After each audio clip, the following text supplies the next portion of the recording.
Great to have you here in York today and for the game tonight. And let's just start. A couple, one or two punch pitchers.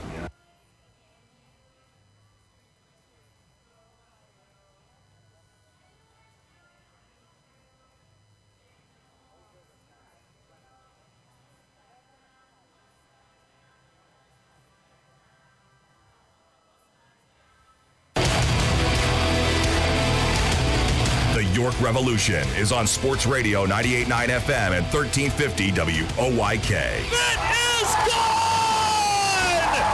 Game over! Revs Baseball is brought to you by Wellspan Sports Medicine, People's Bank, Shipley Energy, Heritage Lawn and Landscape Care, Brewery Products, Harvey's Rental, Racehorse Tavern, Flying Feet Sports Shoes, Kochman Kunkel Insurance Group, Dasher Investment Services, Smith Wealth Advisory Group, Royal Manchester Golf Links, Community Progress Council, Fast Signs, York County Bar Association, Philly Pretzel Company, Wolf's Bus Lines, Grand Falloons, PA Lottery, and by Downtown Inc. Nelly Rodriguez, a walk-off two-run home run! It's right there, he's got it, and this game is over! The Revs with a record-setting comeback! Now, with the call of today's game, here's the voice of the York Revolution, Daryl Henry. Good evening, everyone, from People's Bank Park here in downtown York. Welcome to game number 56 of York Revolution Baseball. Tonight, next to last game of this homestand in the middle of 3 this weekend, as the Revs go for another series victory and a third straight win overall as they host the Staten Island Ferryhawks.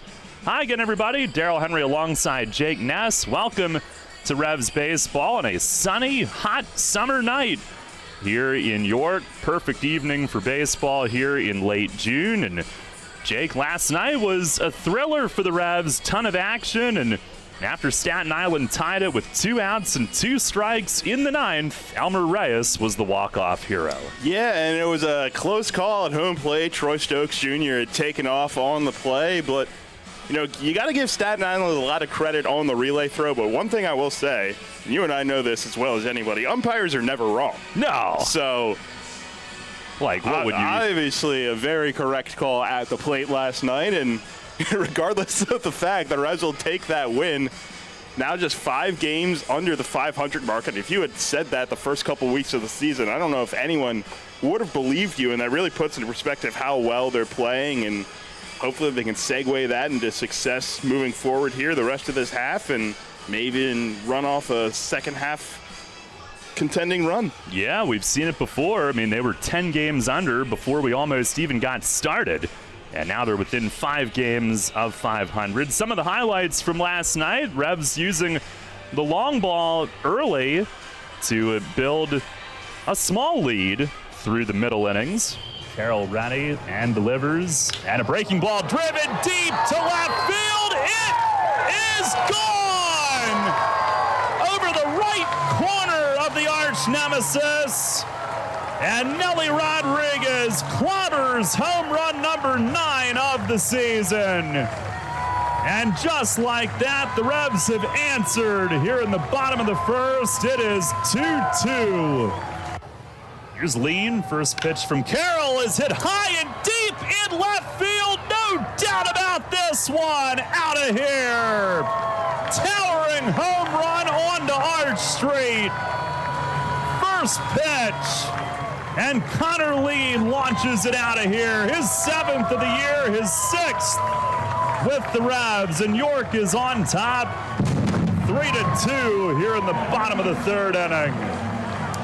Carroll open from the stretch. Now he hits this one out to left center field, and that ball is gone. Second one of the ball game for Connor Lean. And the Revs are back on top 5-4. It was the curveball again from Carroll. He sat on it and drove it out to left center to put York back on top. But again, Staten Island would tie it with 2 outs and 2 strikes in the 9th, so that set up the Heroics, and with 1 out, Troy Stokes Jr. singled, and on 1-1 was on the move on this pitch. On the 1-1, there goes Stokes, and a swing on the line drive, base hit left field, all the way to the wall. Here's Stokes around third, relay to the plate, head first slide, safe is the call. Rubs win it. Elmer Reyes, a game-winning walk-off double to left, and Stokes on the head first slide scores. Rubs win it 6-5. And the Ferryhawks going nuts on the call at home. The relay beat Stokes, but safe was the call, and Reynoso just took the ball and threw it over the arch nemesis in left. And the umpires are walking off. Edgardo Alfonso arguing from afar. The catcher Noriega went nuts as he attempted to apply the tag and evidently missed him. And Stokes on the head first slide scored. And Reynoso took the ball and threw it into downtown York as the Revs celebrate a 6-5 win with Reyes doused by the ice bath out behind second. So that's how it happened. The Revs with their second walk-off win of the year last night, and tonight they try to make it 3 consecutive wins overall. Jorge Martinez makes the start, 4-4 with a 3.28 ERA, 4th in the league in ERA. Matt Solder goes for Staten Island. He's 1-5 despite being second in the league in ERA at 2.91. Take a look at what's on tap on the pregame tonight, brought to you by Brewery Products and Budweiser. And coming up next, we've got part 2 of our interview with Orioles Hall of Famer Mike Bordick, who was here earlier this week. We'll hear from Mace, get his thoughts on last night's win. First pitch tonight set for 6:30 here in York on Sports Radio 98.9 FM and 1350 WOYK. York's biggest and best Independence Day celebration is back with the winning trifecta. Celebrate America's birthday with America's pastime, patriotic music, and the region's most spectacular fireworks. July 4 York, presented by Traditions Bank, combines the fun of a York Revolution game with the return of the York Symphony Orchestra and a dual fireworks display. Bring the family to the home of the York Revolution before the July 4 game for the free Planet Fitness judgment-free fun zone. Then the Revolution takes on the rival Lancaster Barnstormers at 6:30. Next, it's a free concert and sing-along by the York Symphony Orchestra and Chorus, presented by WellSpan Health. Finally, the grand finale, a free dual fireworks display presented by Gladfelder Insurance, launched from inside and outside the ballpark. Get your tickets today at July4York.com. That's July4York.com. Downtown's ready. Are you? The Revs play here. Sports Radio 98.9 FM and 1350 WOYK, York.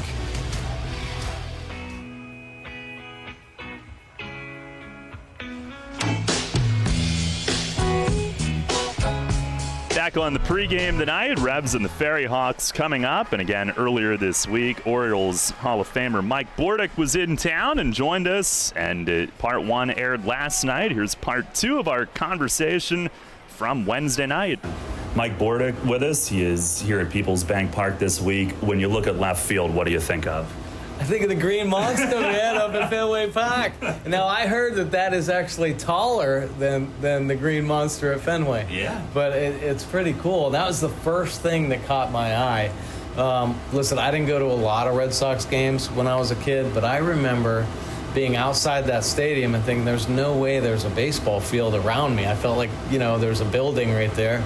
Walked up the tunnel, and the first thing I saw was the Green Monster, and I was just captivated. And I will admit it, growing up, I was a Red Sox fan. I mean, my gosh, I had a Green Monster in my backyard playing wiffle ball. I think we all did in New England especially. I'm no longer a Red Sox fan. As a matter of fact, I have bad taste in my mouth even to say the Red Sox and the Yankees. Yeah, my heart's here in Baltimore for sure. How'd you hit at Fenway in your career? I think okay. I actually think I did hit a home run over the Green Monster. I distinctly remember taking Greg Maddox's brother, Mike Maddox, deep, right? Mike not as famous maybe for his pitching prowess, but has been a big league pitching coach for a long time now. But yeah, great teams. I remember obviously growing up watching the Red Sox, guys like Dwight Evans, Jim Rice, Fred Lynn. But the teams I got to play against with Nomar Garcia-Parra, Tim Wakefield, just some really fun teams to go in there. And Fenway Park, there aren't many great old parks left, and I'm glad Fenway is still there. All right, I don't know if this can be shared on the air or not, so might have to filter this one. Do you have any great stories about the late, great Andy Etchebarren, whose number is retired here at People's Bank Park? What first comes to mind? I can't tell most of the stories I have about him. Well, let me just say, I love Andy Etchebarren. Andy Etchebarren and that group of players from that era, the Baltimore Oriole history, are some of the greatest, most just salt of the earth people you'll ever want to meet. And that's a big reason why I've remained in Baltimore, a big reason why I feel so connected to the Orioles, because of those players. Andy Etchebarren was one of my coaches when I first got to Baltimore back in 1997, and I just loved sitting down with him, hearing the old stories, of playing at Memorial Stadium, the World Series, and all that great stuff. Etch was just a wonderful, wonderful person, and I think about him often, and like so many of the great Orioles that have passed. But yeah, I don't know that I have a bad story about Etch, other than I wish he hadn't smoked cigarettes. Yeah. Maybe that is it. Etch could smoke a cigarette. He'd take a pull off a heater, and I'd never see smoke come out of his mouth. It would just go in there. But no, just a wonderful, wonderful guy, and just a classic Baltimore Oriole. Hey, if I was ever late for one of our interviews, I had to buy him Canadian Club whiskey the next day, and I ran up a tab with him. That's probably the cleanest story that I can share with him. Yeah, absolutely. Well, those old school players, man, it's unbelievable. They could drink with the best of them, smoke, wear the wool uniforms. They did it all, man. They were true baseball players. Well, lastly, Mike, tell us about the nonprofit that you're involved in. It sounds really cool. What's the deal with that? Yeah, it's great. Thanks for asking. Well, it's been around for about 20 years. It was started right in the backyard in Catonsville, Maryland by Frank Kolaric. Frank Kolaric, that name may sound familiar, maybe not as a professional baseball player. He did play professional baseball with the Oakland A's, got up to AAA. But his son, Adam Kolaric, pitched for Maryland, ended up winning a World Series with the Los Angeles Dodgers, and now in the Oakland A's organization. Anyway, it's called the League of Dreams, and it gives special needs kids opportunities to play baseball and softball. We've expanded into a couple different sports. It's regional right now, but there's opportunities. We're feeling for it to expand and go nationally. We have done some other clinics in other states, but it's so rewarding, and there's so many good people involved in it, and it's really volunteer-based. We love to get teams involved, to be introduced to their peers on the special needs side of the game, and we have great partnerships in the Baltimore area. One of our best, the Cal Ripken Senior Foundation, that has been a huge sponsor for us for a number of years right now, and we're always looking for more help to put on more programs, but we've been able to hire a grant writer, so we're getting grants, and it's just an awesome experience to be a part of, and we're always looking to touch as many kids in the special needs community as possible, because when you see them catch a ball or hit a ball and see their face light up, it is a game changer, man. So yeah, I encourage people to check it out. Our website's leagueofdreams.org. Awesome. Well, Mike, welcome back to York. Great to have you here, and thanks very much for a few minutes tonight. Enjoy the evening here at the ballpark. Will do. It's been a great day so far. I look forward to this game tonight as well. That was Mike Bordick, who was here on Wednesday with the Baseball Warehouse Clinic here at the stadium. Appreciate his time. That was great. We'll take a timeout here in the pregame tonight. Mace joins us on the Racehorse Tavern Managers Report up next. Hello, this is Joe Cordell. Cordell & Cordell is a firm that practices family law exclusively. We focus on only one area of the law to maximize our strength and effectiveness as advocates for clients that have everything on the line: their homes, savings, and most importantly, their children. We're the partner our clients count on. Online at CordellCordell.com. Offices in Philadelphia, Radnor, and Allentown, Pennsylvania, and Mount Laurel, New Jersey. Michelle Ferrari, licensed in New Jersey and Pennsylvania. Joseph Cordell, licensed in Missouri and Illinois only. Hey, Dad, cool if I change this? They may not get each other's music, but they can both get a COVID-19 booster shot. Because the CDC recommends booster shots for people 12 years and older after completion of a primary series. Schedule an appointment as soon as you are eligible. Sponsored by BioNTech and Pfizer. Catch the Revs all season on Sports Radio 98.9 FM and 1350 WOYK. First in York, first in sports.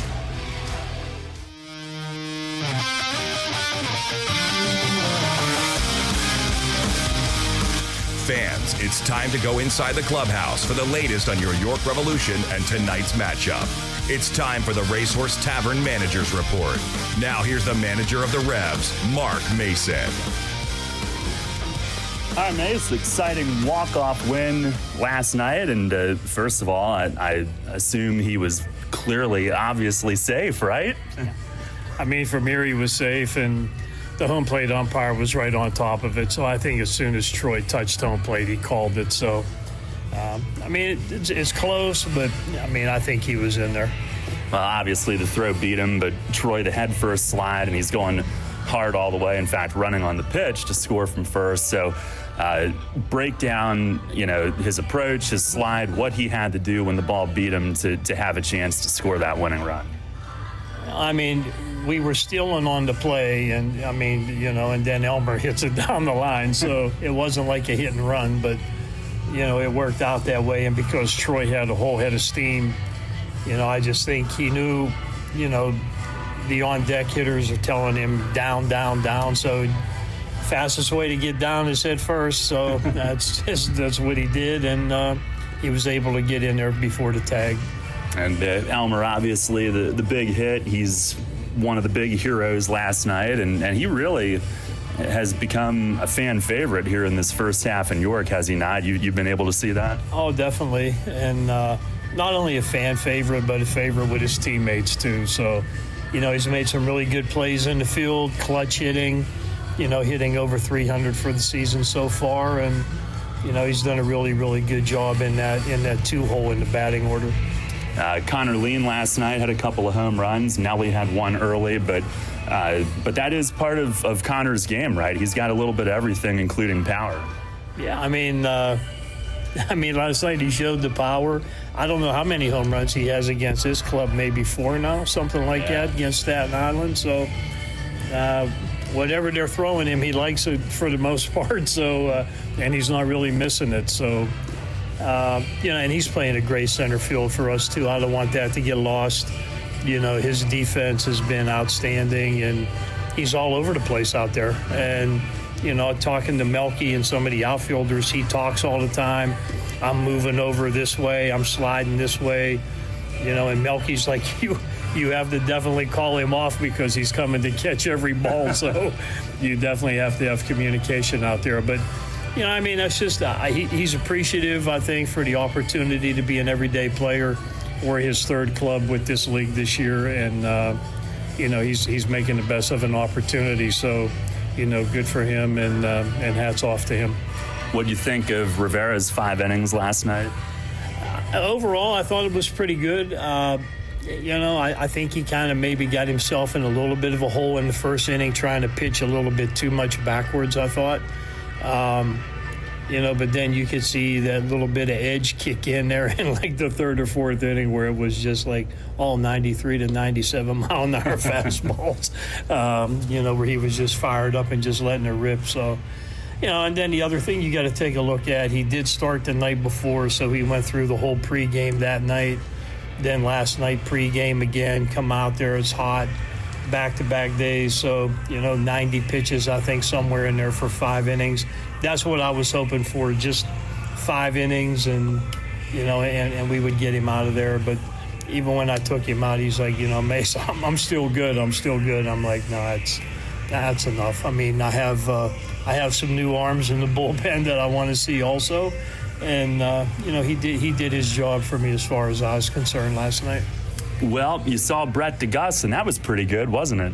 Yeah, that was pretty good. Yeah, I mean, I don't know, through 2 innings. I don't know exactly what the pitches were. I think the first inning was like 5 pitches, and because we got a double play in there, which was a great double play started by Nelly turning that. And then I think the next inning maybe 20 some pitches somewhere in there. So. No, I mean it was pretty impressive. I mean he starts the 6th inning off with like a 95-mile-an-hour fastball, then lost some off speed, then another fastball. So he did a really good job of keeping them off balance. And the main thing that I liked the most was last night. He throw a lot of strikes, and I mean we know pitchers. Yeah, we wish every outing was like that, but. Last night he hadn't really been in a game in like 2-3 weeks, so he was eager to go for the 2nd inning, and he did a great job. How long would it ordinarily take you to figure out what a guy's best role might be? Because like you said, I mean, he showed you that he can do the up and down last night, and obviously had the stuff to, maybe be a late inning guy as well. Yeah, oh yeah, definitely. I mean, I'm trying to slot guys, into a routine where they know this is their role. Of course, we have 2 more pitchers that we haven't seen yet coming out of the bullpen. But, I mean, with the guys the first time that I put them in a game, I really don't want to put them in like the 9th inning with a tie game. You know what I mean? I don't think it's fair to them.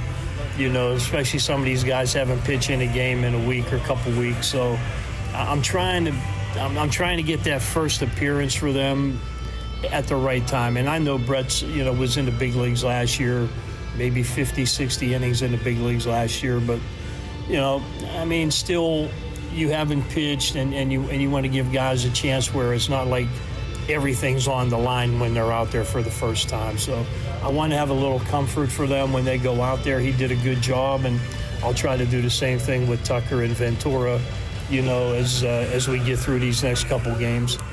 Tonight, potentially a really good pitching matchup. You've got Jorge, who's been awesome. He was dominant at their place last week, and they've got Solder, who we've seen a ton of this year, and both guys fill up the strike zone, right? This is a good one on paper tonight. It is a good one on paper, and the ERAs will bear that out. But both guys are similar, the way they approach the hitters, and it's just who's going to have the better stuff tonight, and which offenses are going to take advantage of mistakes that are made. And and then you go from there. But Salter, he's thrown the ball really well against us a couple times. I think the last time we got to him a little bit, but the first time against us he did really well. And so we'll see what happens tonight. I mean, I like the matchup. Anytime we have Jorge out there, the bullpen automatically assumes it's 6 or 7 innings. But every day's different. We know that. So.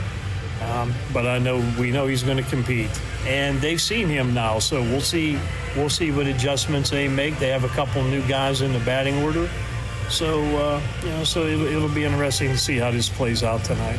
Mace, thanks a lot. Good luck tonight. Thank you. All right, Revs manager Mark Mason on the Racehorse Tavern Managers Report. Revs will be taking the field here momentarily as Jorge gets set to go here tonight against Matt Solder, ERA number 4 against ERA number 2 in the league here this season. And have the anthem and the intro coming up here momentarily. Revs are 25-30. And since the 4-14 start, they've now gone 21-16.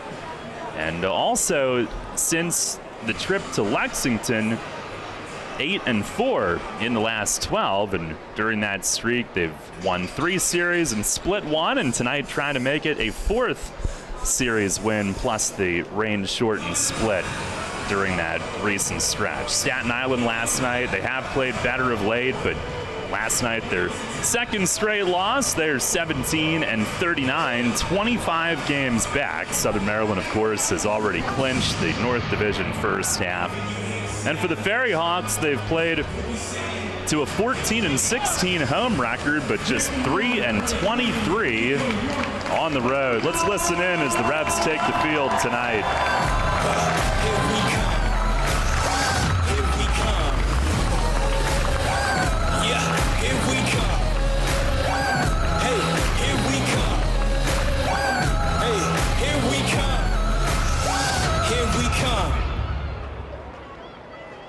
I'd like to welcome today's Field of Dreams groups, Adrenaline Dance of York and Southern York County Baseball, to take the field with our players.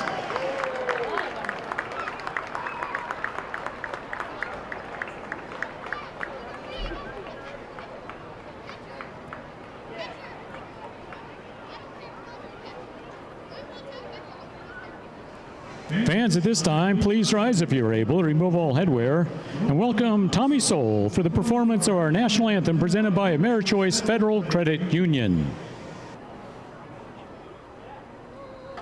Oh, say, can you see by the dawn's early light what so proudly we hailed at the twilight's last gleaming, whose broad stripes and bright stars through the perilous fight o'er the ramparts we watched were so gallantly streaming, and the rocket's red glare, the bombs bursting in air, gave proof through the night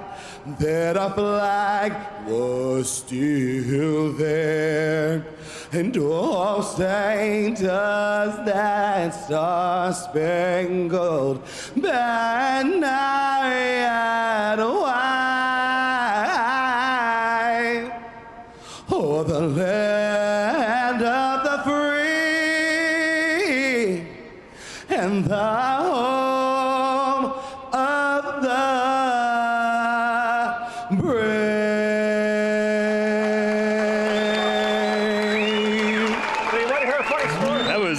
A stylistic performance, some flair on that one as the Revs get set to take on the Ferryhawks here tonight. And the starting lineups, as always, brought to you by Flying Feed. For Staten Island tonight, they will have Antoine Duplantis in left field leading things off. Dilson Herrera, the designated hitter, bats second. Angel Aguilar at second base bats third. Cleanup hitter is center fielder Ricardo Cespedes. Mariel Bautista in right field hits fifth. Joseph Reyes at first base tonight bats sixth. Andres Noriega will do the catching and hit seventh. Alfredo Reyes at shortstop bats eighth. And Javier Betancourt, the third baseman, hits ninth. Again, Duplantis, Herrera, Aguilar, Cespedes, Bautista, Reyes, Noriega, Reyes, and Betancourt for Staten Island. For the Revs tonight, it'll be Troy Stokes Jr. in right field leading things off. Elmer Reyes at shortstop is hitting second. Connor Lean in center field bats third. Nelly Rodriguez, the first baseman, hits fourth. Carlos Franco at third base will bat fifth. JC Encarnacion, the left fielder, hitting sixth. Josue Herrera will DH and bat seventh. Lenin Rodriguez does the catching for Jorge tonight. He'll hit eighth. And Jeffrey Perez at second base bats ninth. Again, Stokes, Reyes, Lean, Rodriguez, Franco, Encarnacion, Herrera, Rodriguez, and Perez. With Jorge Martinez tonight making start number 11. 4 wins, 4 losses, a 3.28 ERA, which ranks 4th in the league. And his numbers are spectacular. 57 2/3 innings, just 52 hits. Has the 4th lowest opponent's average at 235.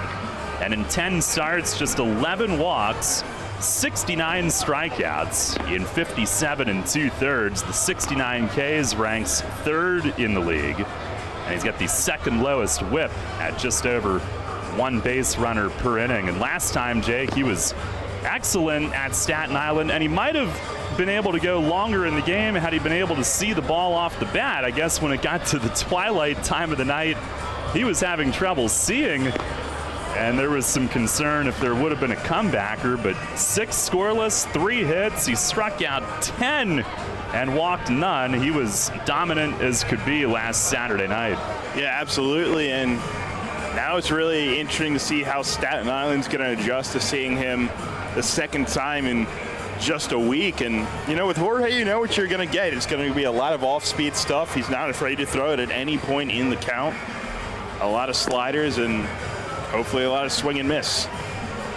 That was his second double-digit strikeout game of the year, joining a short list of those who have done it in Revs history.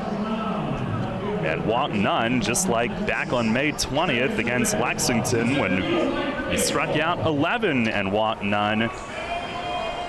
And the 11 walks in 10 starts, 4 of those came in 1 start.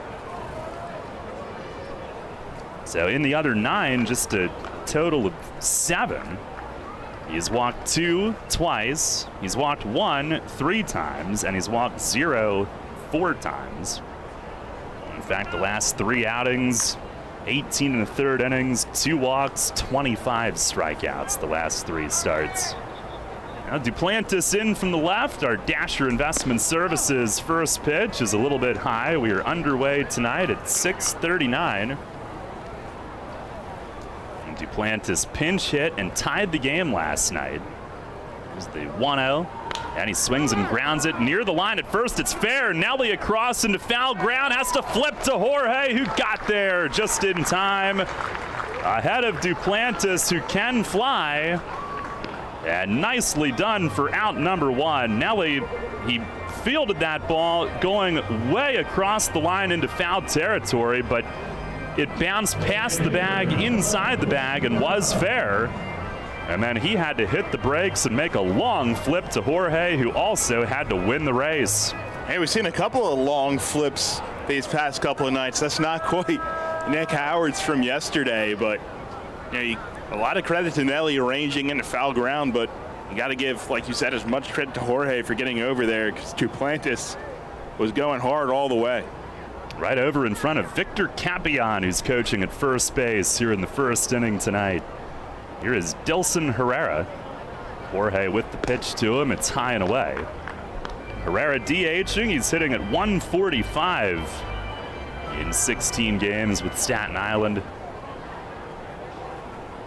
There's the 1-0.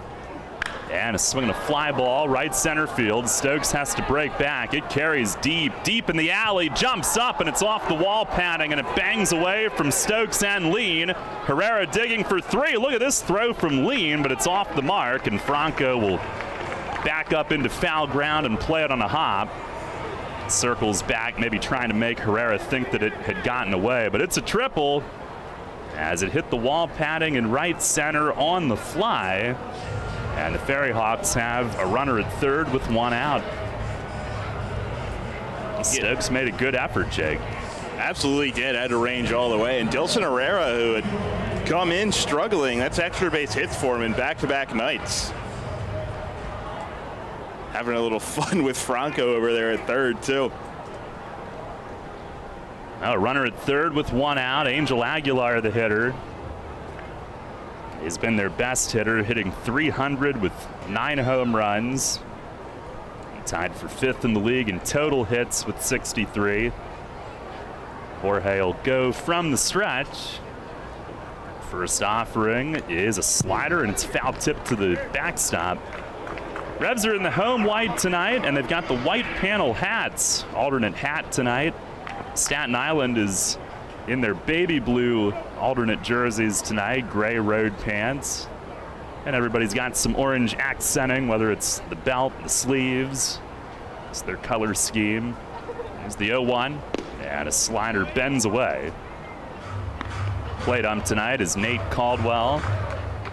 PJ McConville at first, Derek Moshe at third.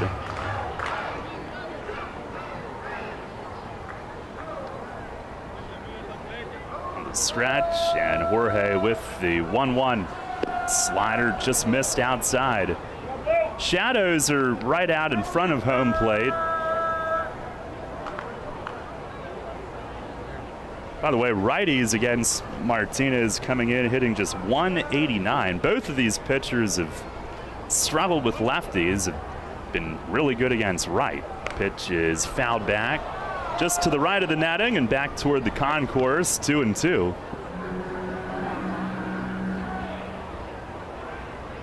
And it's a hot one tonight. Our weather brought to you by Heritage Lawn and Landscape Care. Sunny skies. The board, it actually just dropped from 93 to 91, but it's been up a little north of 90, I believe, all day. The board was reading 95 earlier this afternoon. It's the 2-2, and that misses high and away.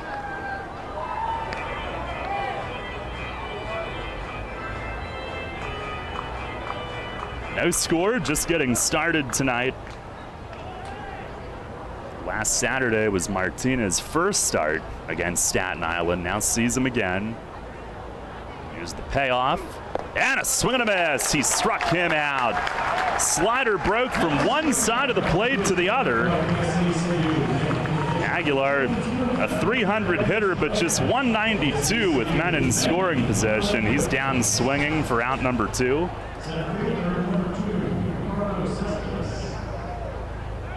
And here is Ricardo Cespedes, who last night had a 10-game hitting streak snapped. Was 0 for 3, did reach on a walk and stole a base. He's hitting .262 with 3 home runs. He's batted .321 against York. First pitch, he swings and he lines it the other way, down the line and left, and it is fair, just inside the line. Bangs into the corner, JC plays the carom, and he'll throw into short as Cespedes pulls into second. RBI double, and it's 1-0 Staten Island. They have struck in the first inning for the second straight night. Yeah, and Cespedes back on track. Last night lost that 10-game hit streak that he had been working on, and did a good job there taking one the other way.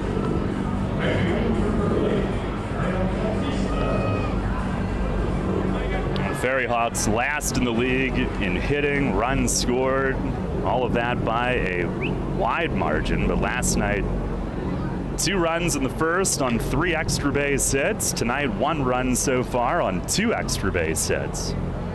Here is Mariel Bautista, and Jorge delivers. It is a slider taken for a strike. Got a couple of helicopters flying together way up in the air out beyond center.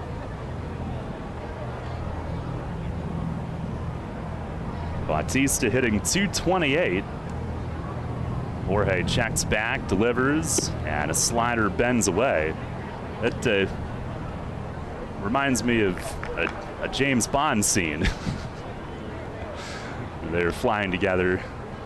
It usually doesn't mean good things, but these guys seem innocent enough from down here. Here's the stretch. Martinez, the 1-1, and a swing and a miss. He went overhand with the fastball. 1-0 Ferryhawks here in the first tonight. Martinez trying to limit them to that. Bautista, big lanky right-hand hitter, 6'3", 195. Jorge deals, and a swing and a foul tip back to the net, able to reach and just get a piece on that slider.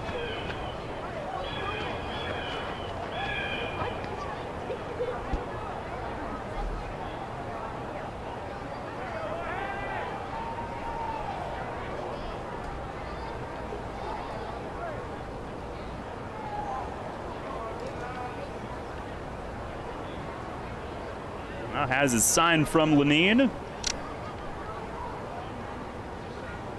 Another 1-2, and a swing and a miss. Slider sent Bautista to one knee, and Jorge with 2 strikeouts in the first inning.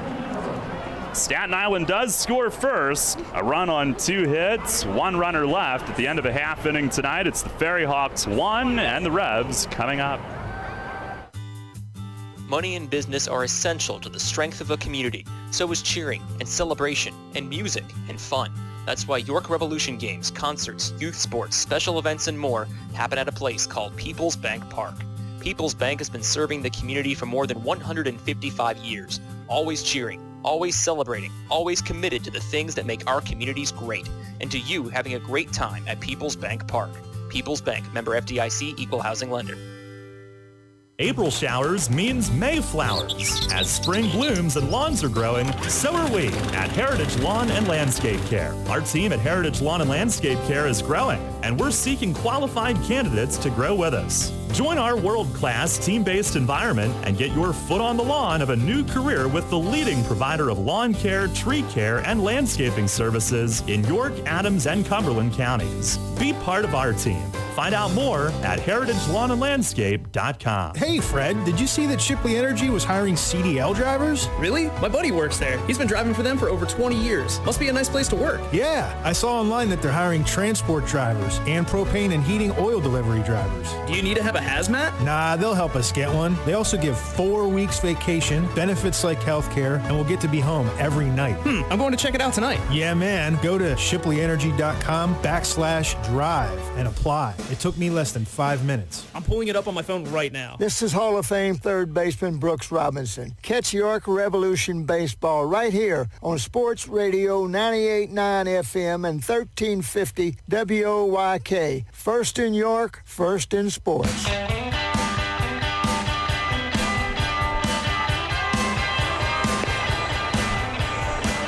1-0, Staten Island leads as Matt Solder gets set to make start number 12. 1-5 despite the league's second best ERA, 2.91. Got the best active. Marcus Walden of Gastonia, now Milwaukee Brewers property, just ahead of Solder in ERA. Solder third in innings with 65. He has given up 73 hits, opponents hitting 287. 7 homers, 9 unearned runs, but only 17 walks, 39 Ks.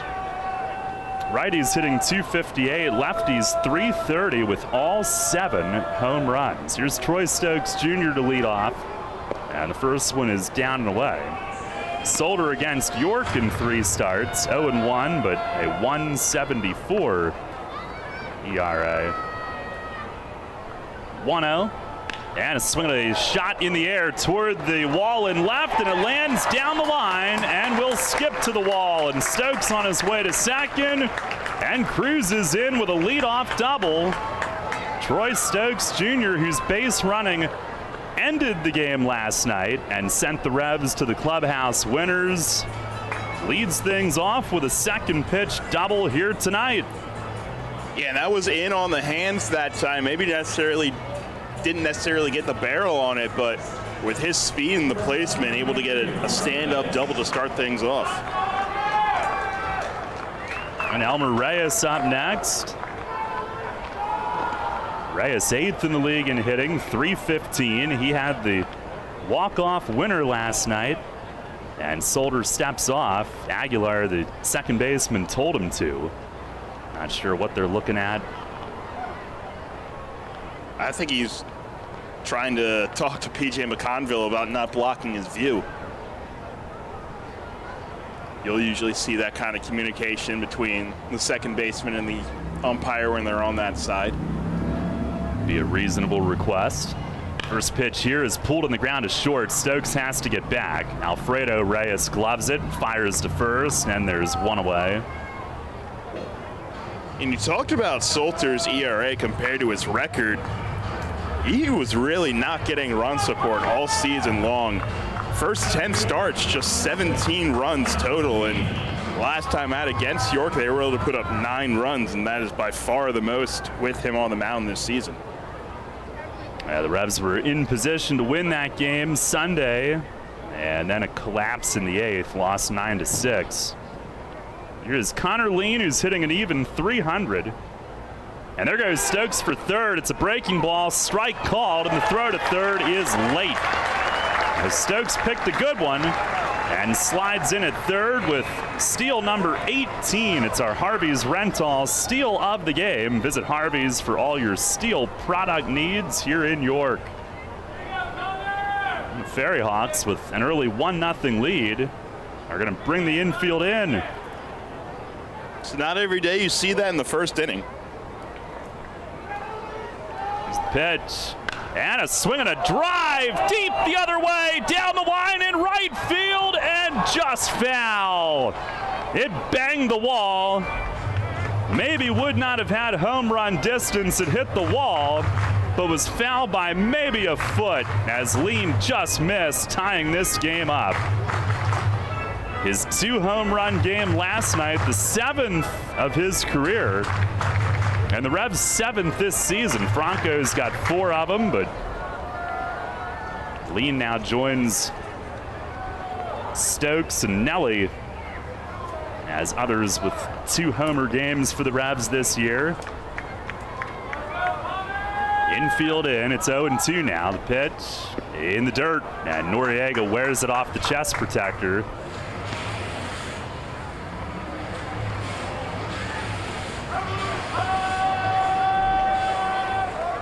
Lean hammered both of them out to left last night. His first 2 home run game since June 3rd of last year at Wichita when he was with AA Arkansas in the Mariners system. Pitch, it is foul tipped back to the net. Fastball at 87. He had 3 2-homer games in 2019 in the Braves system, including 1 at AAA Gwinnett, the other 2 at AA. Had 1 in 2018, 1 back in 2016. Pitch, and a swing and a well-struck ball, deep left center. It's going to at least tie it, and that's what it'll do. And one hops up and over the fence. Ground rule double, and Connor Lean ties it up. 1-1 here in the first inning as he continues to rake. RBI number 34. And hitting in the clutch, 367 with runners in scoring position, and he brings Stokes home from third. Yeah, that was a big swing there by Lean, and we've mentioned it. Over the start of that road trip, he was one of the hotter guys in the league, sort of tailed off a little bit, had been 1 for his last 18 coming into the ball game last night, and he has broken out of that rut in a big way here these last couple of nights. Here's Nelly. 1-1 early. Pitched from Solder is down low. Nelly a 2-run homer in the first last night, his 9th. Batting .250. On base percentage .441. That's number 2 in the league. As he backs away, time requested. Now the Ferryhawks in the first had a triple and a double. Revs have a double and a double. Each team with a run. And the 1-0, it is over for a strike. 2-seamer sinking at 84. And Solder, he does rely on command. Doesn't throw hard. On the righty set, a look back. Twice. Kicks it home. And Nelly swings and skies it foul. Out of play off to the right. 1 ball, 2 strikes. Now his first 6 starts this year, he allowed earned runs 1, 1, 1, 1, 0, 0. So a total of 4 in 6 starts, a 0.97 ERA.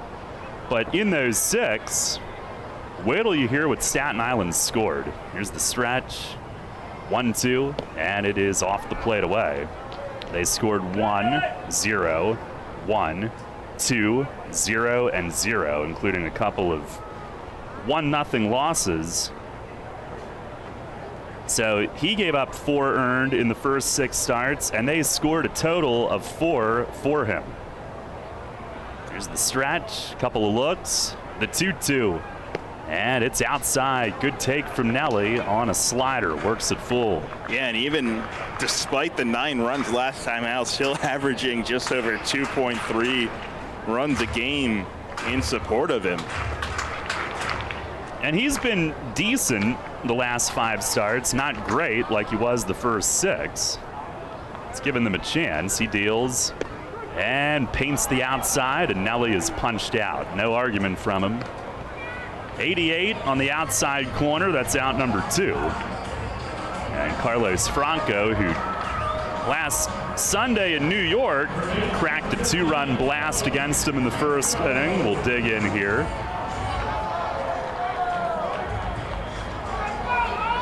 Franco comes in on his 37-game on-base streak, 8 away from Nate Espy's franchise record. Batting .315, 19 homers is 2 off the league lead. 58 ribbies, leads by 3. First pitch is away. Tied for the league lead in total extra base hits with 34.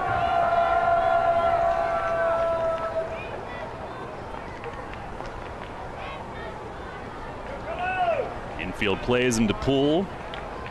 Shortstop creeps in between Lean and the bag as Solder delivers and misses low. They appeal the little hand flinch from Franco, but no offer. 2 balls and no strikes. Solder's first 2 starts against York, a combined 14 innings, 2 runs, and 1 earned. A couple of starts in New York in May. A no decision and a loss. They won 2-1 and lost 1-0.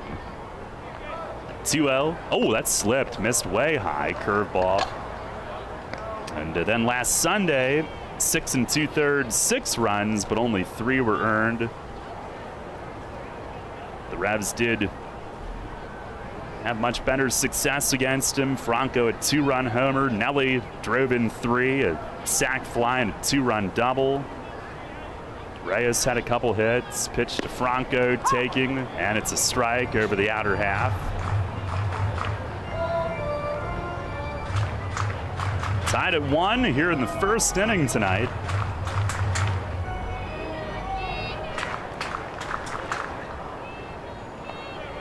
On the stretch, 3-1, and a swing and a foul back to the netting. Good aggressive rip from Franco. Solder did keep it away from him.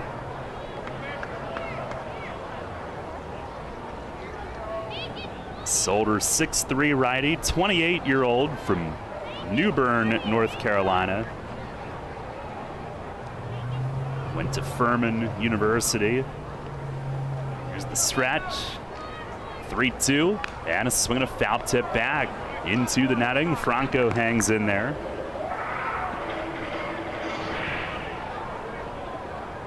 Solder, who's gone at least 5 innings in every start. 3rd in the league in innings, as we mentioned.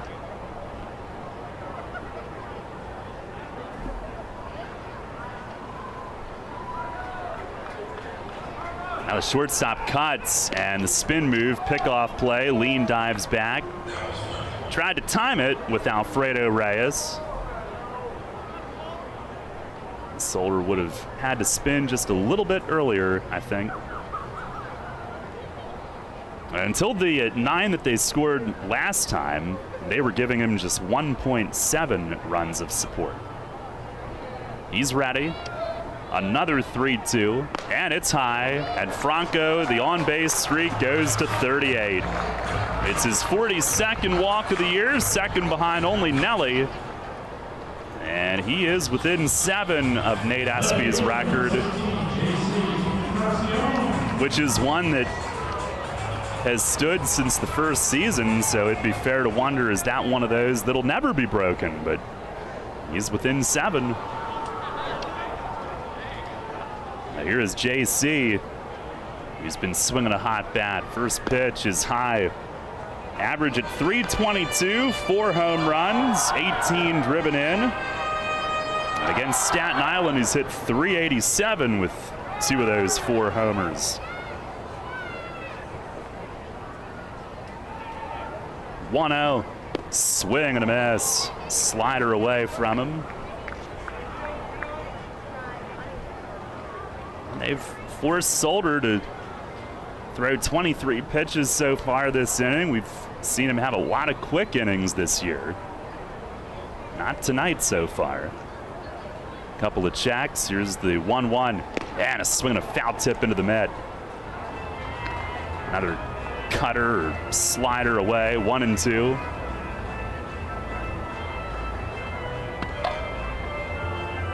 He spent a lot of time in the American Association. He was with Milwaukee last year. Now time is asked for. He was trying to come set before JC was in there and taps his chest, says, "My bad."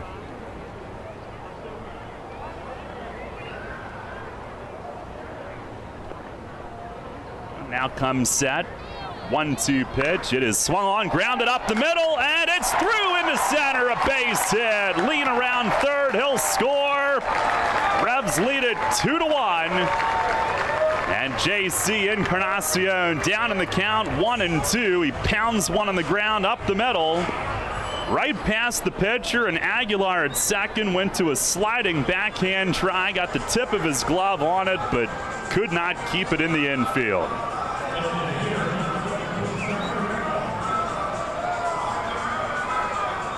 The Revs answer with 2 in their half. Franco goes to second on it.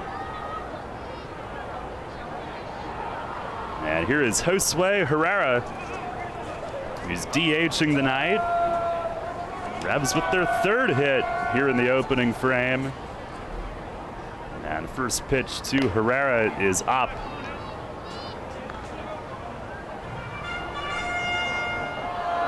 Herrera hitting at 246 with 4 home runs.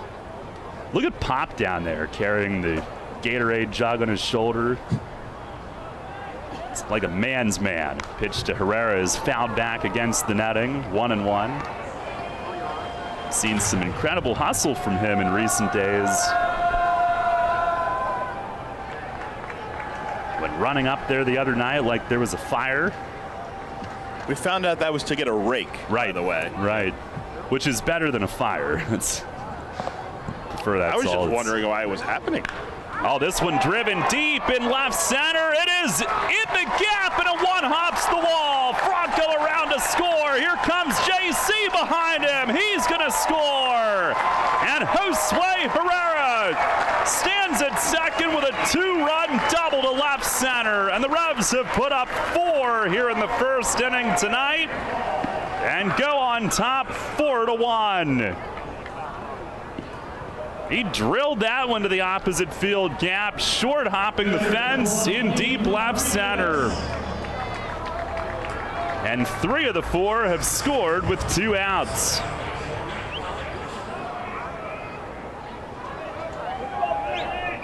Now Herrera a chance to thrust his hips toward the dugout out there at second. He was the model for that great shirt last year. Here's Lenine, who lays off outside. They appeal it. Did not go.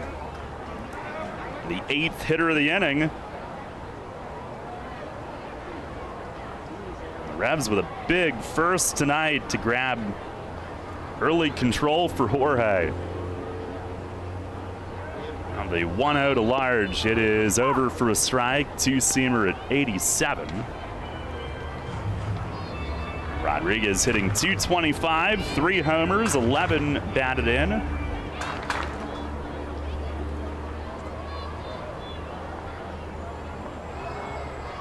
Now the 1-1, and he checks. It's down low. They appeal it, and again, he did not offer.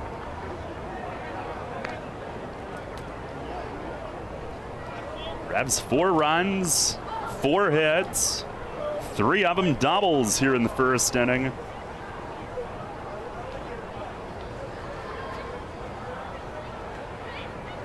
They had 3 in the first off Salter last week. Pitch here is fouled back up over the roof. Now they're getting to him early in games after first 2 times facing him, really not getting to him at all. 2 balls, 2 strikes. Had some big 2-strike hits here in this first inning also. There's the stretch. And the 2-2. It is a called third strike. Lenine rung up on the outer edge to end the inning. But the Revs send 8 to the plate, and they score 4 on 4 hits. Again, 3 doubles and 1 runner left. And we'll go to the second tonight. It's York 4, Staten Island 1. WellSpan Health delivers orthopedic care you can count on. From common bone and joint problems to complex injuries, our team of surgeons, physicians, therapists, and athletic trainers work together for you. We are here for professional athletes, athletes in training, and the weekend warrior. We're the official sports medicine provider for the York Revolution, the York Suburban Trojans, and your weekend tennis team. That's how WellSpan Health delivers orthopedic care you can count on.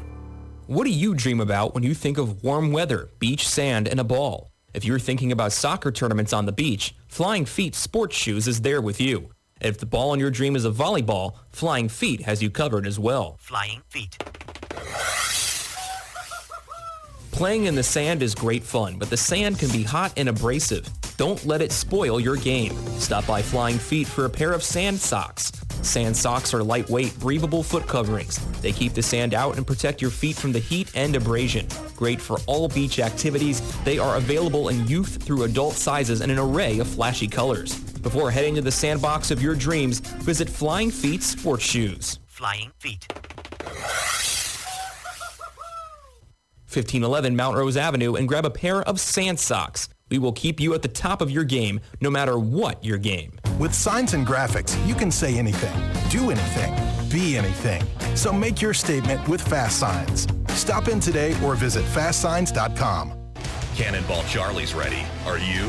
The Revs play here. Sports Radio 98.9 FM and 1350 WOYK, York.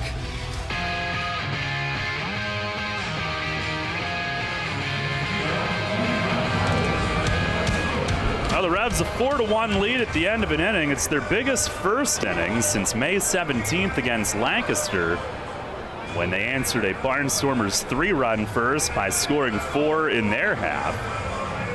And they answer a 1-run Staten Island first by scoring 4 in their half. And Jorge will get back to work after Solder threw 33 pitches in the first inning. Joseph Reyes will lead things off. 2 games played with Staten Island. He went 0 for 2 with 2 Ks the first one. Then last night struck out twice more, but also hit a 2-run homer in the first. First pitch is right there for a strike, right down the middle. Reyes over at first base tonight, left-hand hitter. It's the 0-1. And he swings and swats a ground foul over by the Revs dugout fence. John Nunez sitting on the ground at the far opening of the dugout. It's coming right his way. Enjoying himself. It's the 0-2. And that misses in the dirt, a slider. Lenine made sure to stay on top of that one. 6, 7, and 8 in the order this inning. Reyes, Noriega, and Reyes. Reyes Alfredo will be due third. Jorge short step to the windup, lifts the leg, fires, and misses high. 2-2.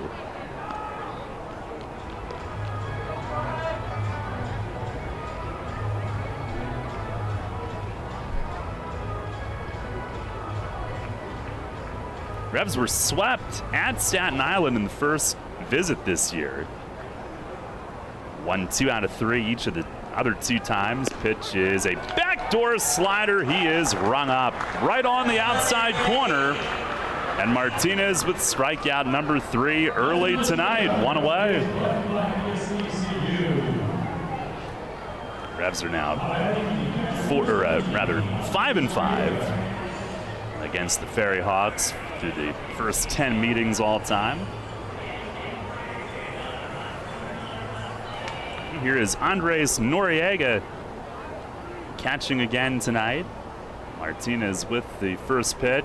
He swings and he grounds it deep short. Elmer over to backhand it. He plants, he fires across. Nelly's stretching up the line, does hold the bag with the right foot. Well done on both ends. Reyes lining it up, getting rid of it. Nelly the footwork, and that's out number 2.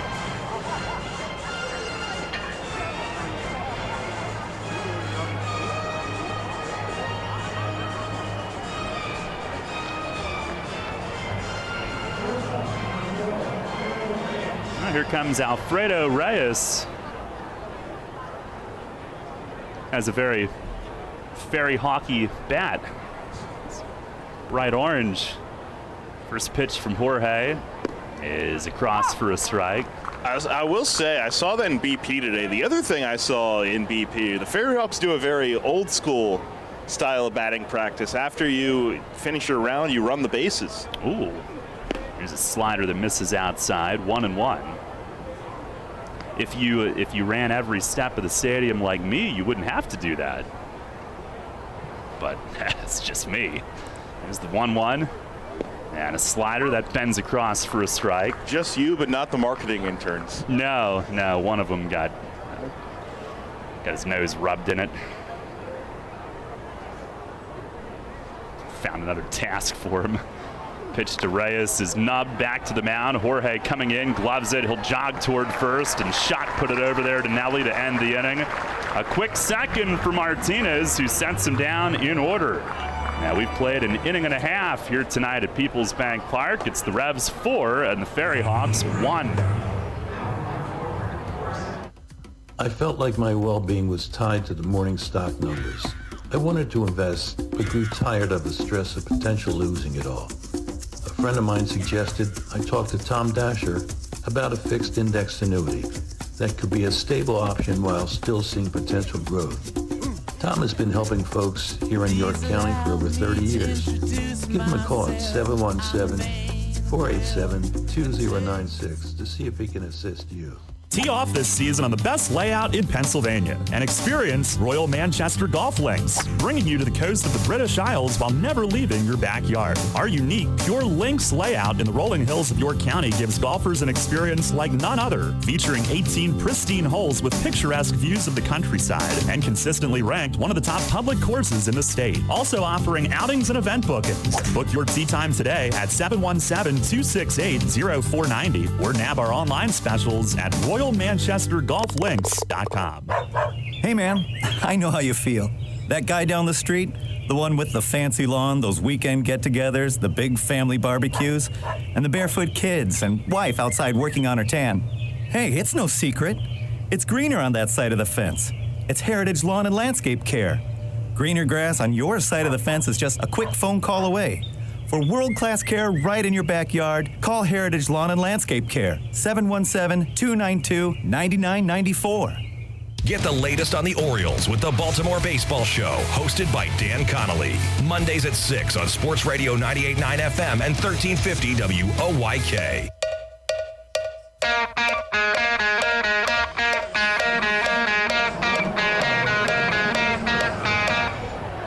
Head to the bottom of the second, Revs with the 4-1 lead. We had like real life Maury Povich down in the field between innings. The Shipley bubble balls involved a guy dating the other guy's sister, and they took it out on each other in a very safe environment, of course. Oh, absolutely. I'm not really sure that's what Maury Povich details, but Maury Povich is more of like, I don't know if we can really go into the logistics on air. Jeffrey Perez leading off, swing and a miss to start the inning. It's more like, you know, you are the father, that kind of stuff. Yeah. I mean, I'm sure they have something. Dr. Phil is probably more for what that was for. It was a ball outside. Then again, what doesn't Dr. Phil deal with? Maybe Jerry? I think Jerry's kind of the same thing as Maury, but with a different twist. Actually, that's outside. 2-1. If we want to get into the logistics of this, I'm pretty sure. So Pretty sure Jerry is just the you are not the father. Maury is just like, oh, you lied to me about, because Maury's all the lie detectors and stuff. This one ripped right side. There's a base hit. Through the hole and into right. Jeffrey Perez, a leadoff single to start off the bottom of the second inning. And the Revs with hit number 5 from the first 9 batters. They are 5 for 8 as a team so far. Well, I'll have to brush up on my daytime programming. Yeah, I mean, you got nothing else to do. It's not like you're here. Here's Stokes at the top. And the first pitch, he swings and pops it foul right side. Joseph Reyes, the first baseman, giving it a look, and it landed, I think, right on the top of the sidewall and carried him halfway up the seats, out of play. I'm sure if you're really bored at night, you can find, there's probably plenty of YouTube compilations of, the best of Maury and whatnot. If you get enough running, you could be a cameraman for Maury. They have to do a lot of running. Jeffrey runs on the pitch. It's a called strike. Throw down. He's safe with a head first slide. Noriega got rid of it. Strong throw, but Perez in head first under Aguilar's tag. Stolen base number 6 for him, and the Revs are running early tonight. Stokes at bat. He doubled and then stole third in the first inning before scoring. As Solder steps off, Jeffrey is shaking that right hand a little bit. I don't know if it got jammed or if he just scraped it. Takes a lead. Here's the pitch, and it's down low. Now 1-2 on Stokes.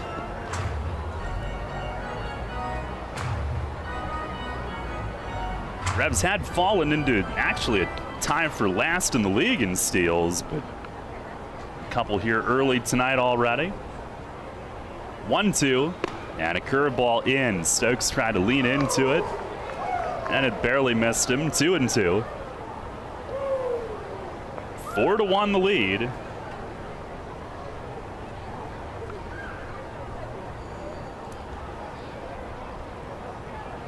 Aguilar trying to hold close at second, way up the middle. Pitch is taken down low, and Stokes works it full.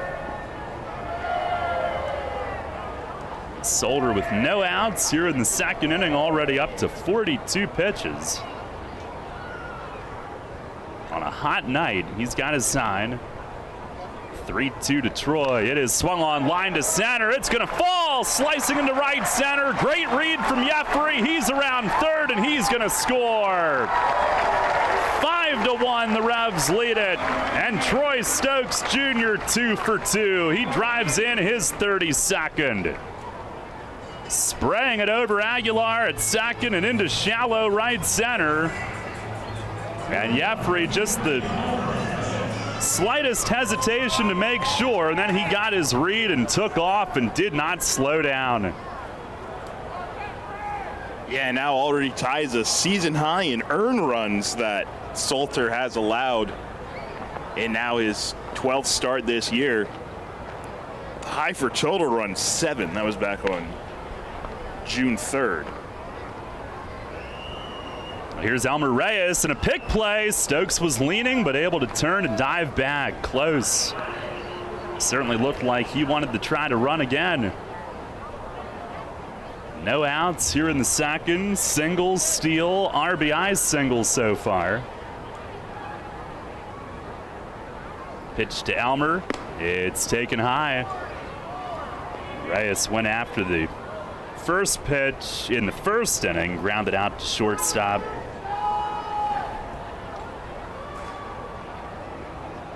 Comes in tonight having hit safely in 5 straight, 10 hits in those 5. As time is requested.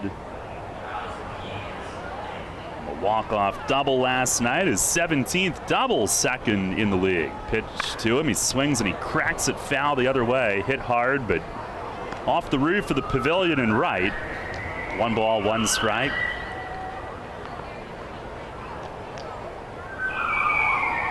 Revs with 5 runs, 6 hits, no errors. Staten Island 1 run, 2 hits, no errors here early.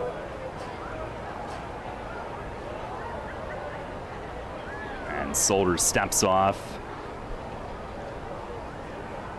With the Milwaukee Milkmen last year, he was just 3-8, had a 4.74 ERA. And there goes Stokes. Pitch is swung on, lifted to right. And Mariel Bautista starts to creep in. They're hollering at Stokes to get back. Catch is made. He goes speeding back and sliding in at first ahead of the throw. He was all the way at second, and I don't think was certain immediately where that ball was, but he does get back. A fly out to right for out number 1. And Connor Lean will come up next.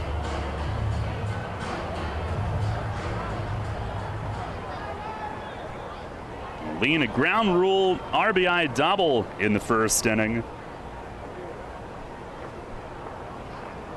1 on now with 1 out. First pitch is upstairs. Now, Solder, who began his pro career out of Furman with Gary South Shore in 2015, the American Association. There's the stretch. And a move to first. Stokes dives back. And he earned a contract with the San Francisco Giants, a couple of years in their system, then went to St. Paul in the American Association in 2018. Got another contract with a major league club, signing with Cleveland the following year. Now deals, and it is over for a strike, 1-1. It's been as high as the Double-A level.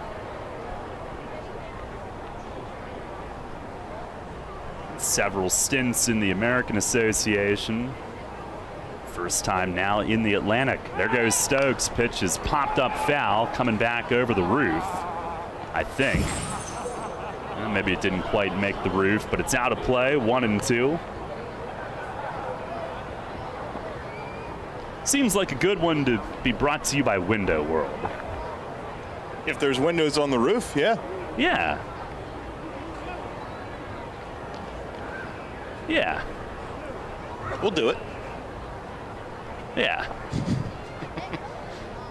Solder ready, delivers, and left it high. 2-2 to Lean. Revs with a 5-1 lead here in the second inning, 4 in the first, 1 so far this inning.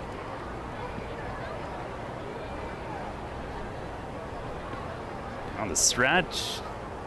And the 2-2, Stokes runs again, it's down low. Noriega the throw on 1 hop, quick tag attempt, Aguilar, but Stokes slides in. Hard to the back of the bag at second. Revs with their 3rd steal of the night, Troy with his 2nd. And he takes his 19th of the year. Hey, you got to give a lot of credit there on the tag. Throw was bounced, and second baseman Aguilar threw it down as quick as he could. Pitch to Lean, a swing and a miss. A 3-2 curveball. And had Lean reaching with one hand trying to get a piece. That's the 3rd strikeout for Solder tonight.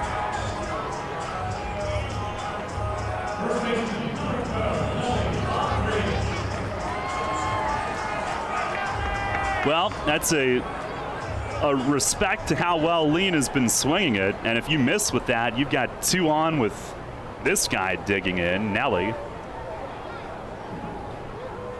Nelly Rodriguez, a strikeout looking his first time up. Solder painted the outside.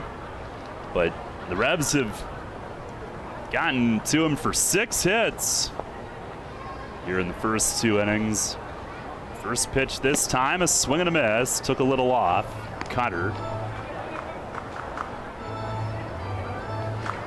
Last night, the main source of offense was the long ball. So far tonight, it's been gappers.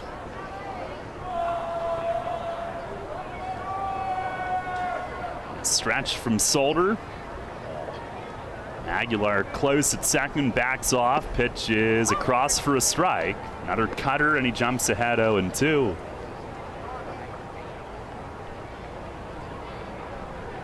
A couple of light bulbs on each light tower are on. Perfect summer night here at the bank. Here's the stretch. Couple of looks, 0-2 to Nelly. It is a called third strike. Fastball away, and again, he doesn't argue.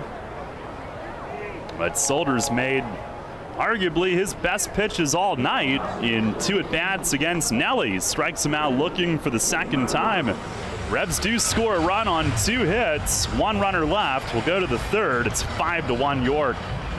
Spring is in the air, and Harvey's Rental can get you prepared for what's ahead. With the biggest selection of steel products on the market, Harvey's Rental will get you set for your next home project. From lawn and garden equipment, pressure washers, post hole diggers, and more, Harvey's Rental has it all. Have a special get-together or graduation coming up? Harvey's Rental has what you need to make your party memorable. Celebrating 60 years. Visit them in person at 1409 South George Street in York or online at harveysrental.com. Hey sports fans, Mike from Keystone Advanced Remodeling here. Let's hit it out of the park on your next home project. Locally owned since 2018, my team at Keystone Advanced Remodeling is tops in New York for roofing, siding, and seamless gutters. Don't just take it from me, check out our 5-star reviews on Google. We serve all of York County and the surrounding areas and have finance options for homeowners. Schedule your next project today. Give us a call 717-880-8008 or visit us online at KeystoneAdvancedRemodeling.com. At Donegal, we understand there are many costs associated with running a business. That's why Donegal works with you to provide quality insurance products based on your business needs, and why we deliver that insurance at a price to fit your budget. Call your local independent Donegal agent today and discover why, when it comes to insurance for your business, Donegal is a better value. Contact Coatman Kunkel Insurance at 717-854-0300 or stop in at 3217 East Market Street, York. Locally owned and operated by Pam and Rudy Coatman. Coatman Kunkel Insurance. Listen live, on demand, and on the go. Download the new WOYK app on the Apple and Google Play stores today.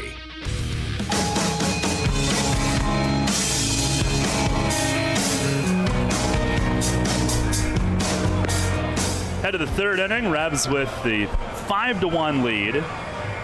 Jorge Martinez settled down with a 1-2-3 second inning.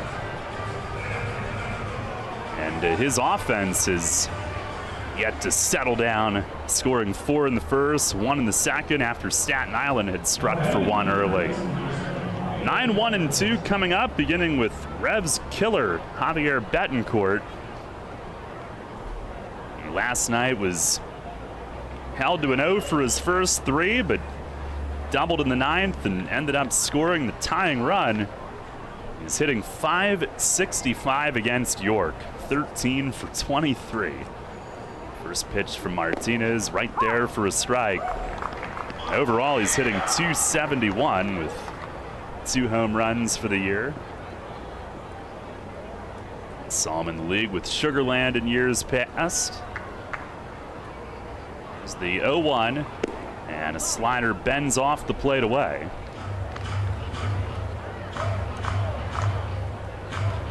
Somehow, Sugarland and Inky came up in a couple of conversations today, one of which I probably can't repeat, but one I can, as Jorge misses outside, 2-1. The one that I can, the Road Grays in the Frontier League almost won their first game and gave it up in the 9th against Inky's Tri-City Valley Cats.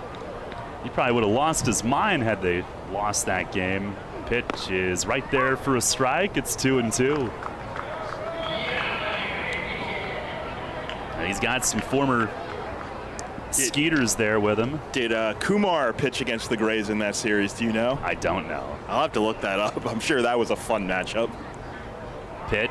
It is swung on and popped up foul back over us. For those maybe not aware, we are talking about Kumar Rocker, who was drafted 10th overall last year by the Mets. Didn't sign because of some physical issues and has decided to, he'll be in the draft again this year, but he's playing in the Frontier League with Tri-City. Not really sure how the logistics of that work, that he's playing pro ball and can still get drafted, but there's a swing and a miss. Slider chopped at. It ends up in the other batter's box. And Jorge has strikeout number 4 here early tonight. 1 down in the 3rd inning. I'm sure there's some fine print. There's always some fine print protocols. I just can't think of another instance that it's happened, so that's where I'm sure when we get closer to draft season, draft's in about a month at this point, we'll start to hear a little, maybe we'll finally get the answer to that question. Here's Duplantis at the top, and Jorge missing away to him, left-hand hitter. Grounded out to first to start the game. Nelly made a fine play going along the line and into foul territory to get to it. 1-0. And a ground ball back to Jorge. Reaches out and snags it with the glove. He'll jog to first for the underhand flip. 2 up, 2 down here in the 3rd. First time it went 3-1 on the out. This time 1-3. And both times it's been done very neatly by the Revs infield defense. 2 away. Here is Dilson Herrera, who tripled off the wall in right center in the first and scored their run. First pitch this time, a slider, and it just missed. Down and out. Revs with a 5-1 lead as we play in the 3rd inning tonight. 1-0, and a slider that bends across for a strike.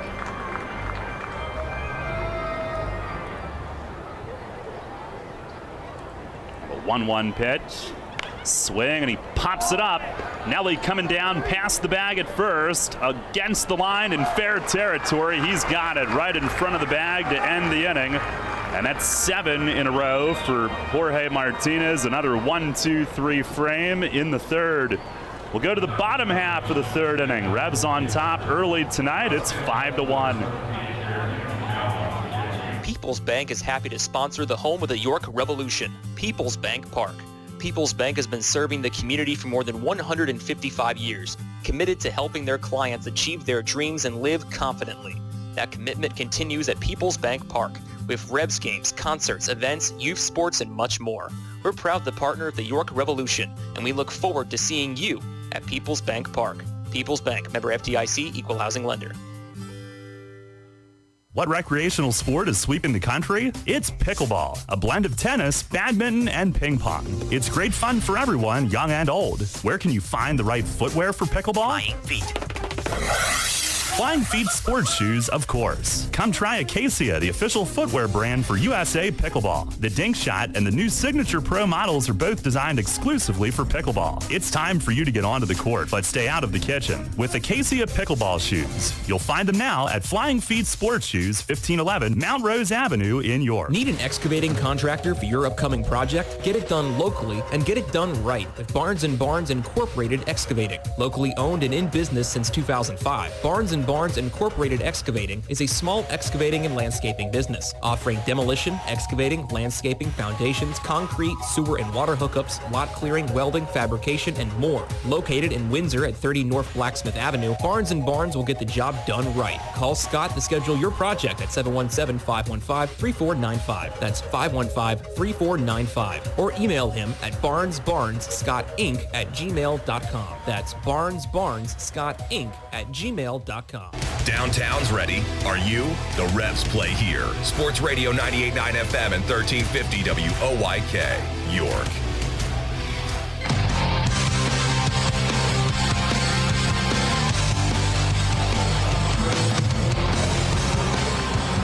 Head to the bottom of the 3rd inning. Revs with a 5-1 lead.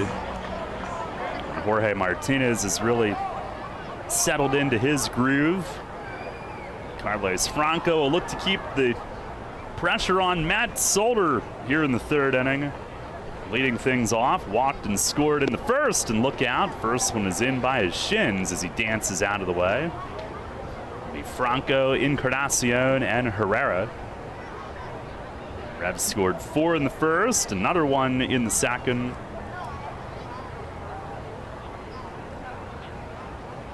1-0, and he swings and pops it in the air. Left field, Duplantis staggering his way in and makes the play for out number 1. See, the Solder's gone to just the stretch now.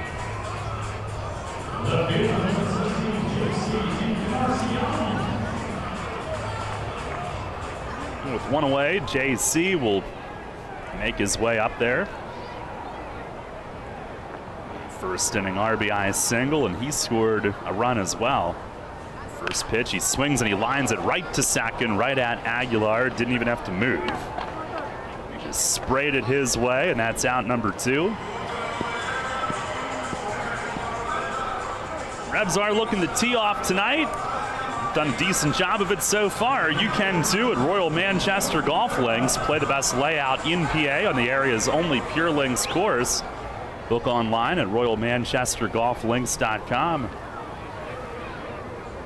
The base is empty, 2 outs. Here's Josue Herrera, had a huge hit in the first inning. 2-run double to left center. First pitch this time is over for a strike. 5-1 the lead. Solder now has retired 5 straight. He kind of did this last Sunday as well. He deals, and it is down and away. Rebs got to him early. 5 runs in the first 3 innings, and then he retired 11 straight into the 7th. Fires, and a swing and a bouncing ball toward first and foul. Joseph Reyes over to glove it. Herrera's hit in the first inning was big. Came with 2 outs. Revs scored 3 of the 4 in the first with 2 outs. Solder is set. The 1-2. It is chased in the dirt. Swing and a miss. It's blocked in front. Herrera heads for first. Noriega, though, will pick up and sling it down to Reyes to end the inning. 1-2-3, third for Solder. First time the Revs have not scored in an inning tonight.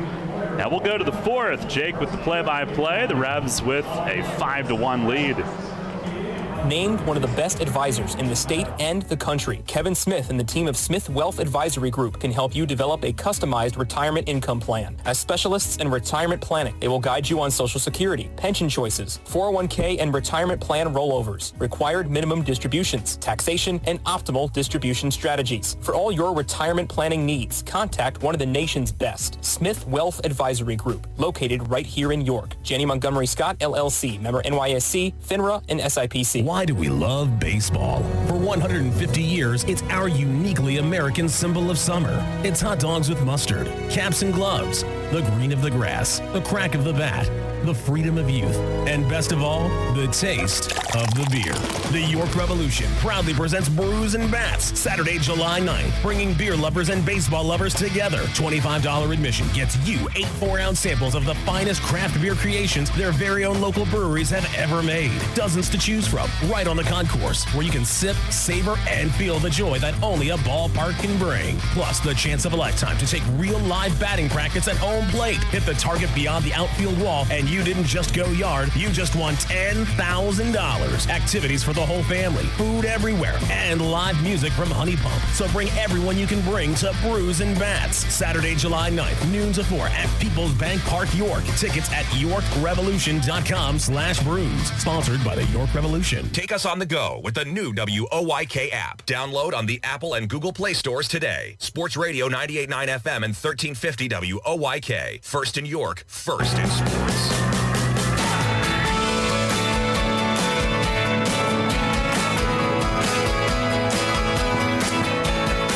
Martinez throwing his final warm-up pitches here as we are set to begin the top of the 4th inning. 5-1 York. Jorge set down 7 straight after Staten Island struck first in the first inning. 3, 4, and 5 to navigate in the 4th inning. Aguilar, Cespedes, and Bautista. Angel Aguilar will start things off. He's at second base tonight. Struck out his first time up. The first of 4 strikeout victims for Martinez through his first 3 innings. Cespedes on deck with the lone RBI of the night. First pitch, and he dots one just off the plate away. Fastball that time. Defense straight away against Aguilar. Winds and delivers here, off speed, dribbled down the line and just foul to the outside of the third base bag. Third base umpire Derek Moshe making the call. JC will track it down in the corner and toss it to a young fan.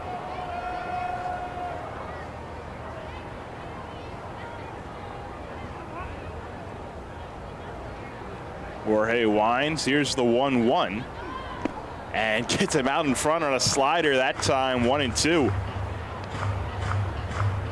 78 just off the plate, and Aguilar well under his front foot. Aguilar, the top hitter on this Staten Island team, came into the day hitting an even 300. Here's the 1-2, and this time he's able to fight off a slider just off the plate to keep the count there. Jorge Martinez, 41 pitches. Here, one batter into the top of the fourth inning.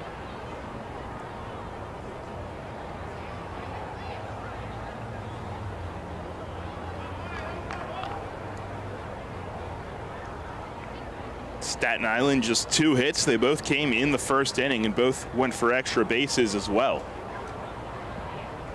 Another 1-2. Martinez kicks and deals and tried the slider again, just missed away. So Aguilar watches the count even, 2-2.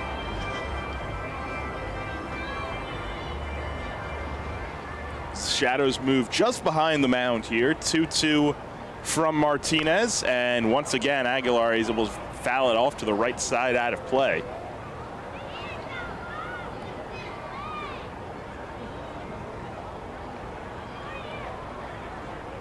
So working a good at bat here. This will be pitch number 7 to start the top of the fourth.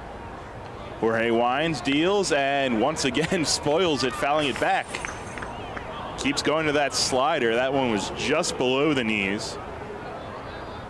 But Aguilar able to get a piece. 5-1 York. Top of the fourth inning. Angel Aguilar leading off the fourth, and here's another 2-2. This one's a fastball down. Picked in the dirt by Lenin Rodriguez and draws the count full.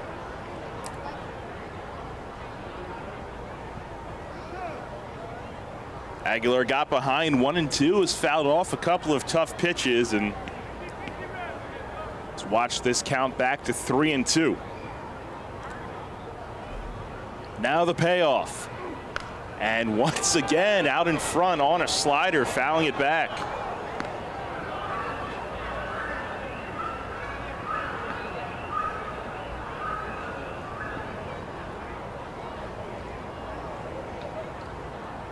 Not quite off the plate like Jorge likes to get it. It's been near the middle, and Aguilar's been getting a piece of it. We'll do it again, another 3-2. And watches one off the plate away in the 10th pitch of the at-bat. Results in a leadoff walk here in the fourth inning by Angel Aguilar, and that'll bring up Ricardo Cespedes, a center fielder.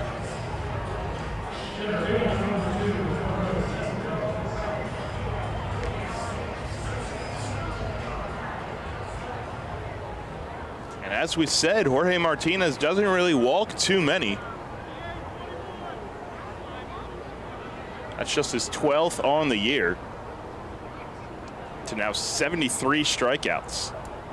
A look over at first. Now the first pitch to Cespedes, and Cespedes hits this one softly, shallow left, and back out on the shortstop Elmer Reyes to put it away for the first out. Got it in on the hands of Cespedes that time. Hit softly and a good bounce back. One out here in the fourth.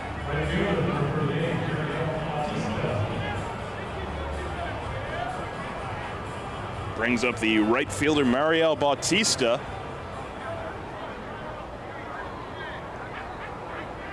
He was 1 for 3 last night. Strikeout on his ledger so far tonight. A look over at Aguilar. Now to the plate. First pitch, slider, and Bautista swings through it out in front that time.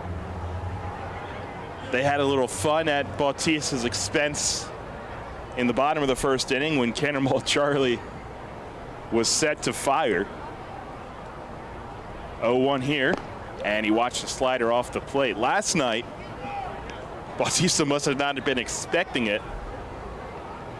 Hit the decks as soon as it was fired and bolted towards the infield, and Cespedes in center field was on his rear end laughing at him.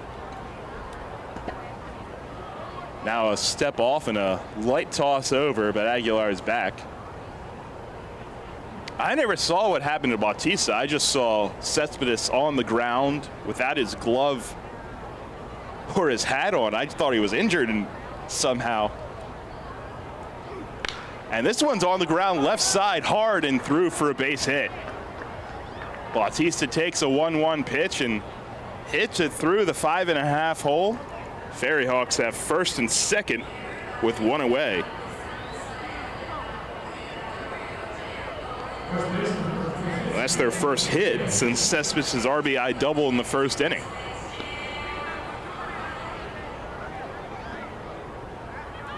Two on, one away for Joseph Reyes, the first baseman tonight. It's just his third game with Staten Island. Made a good impression last night, a first inning long ball. He's got a chance to drive in a couple here. First pitch, and he's out in front. Looked like a changeup that time and over top of it.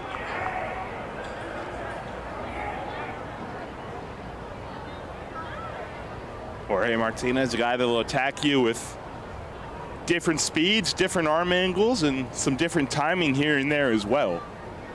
A look back at second. Now the 0-1, and this one's hit up the middle.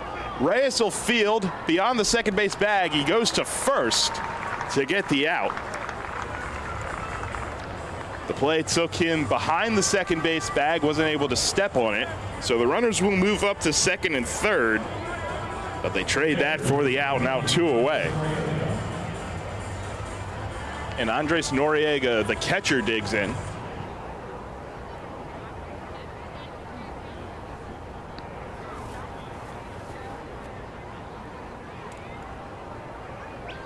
A leadoff walk and then a one-out single. Their runners are on second and third and 2 away. 5-1 York, top of the fourth inning.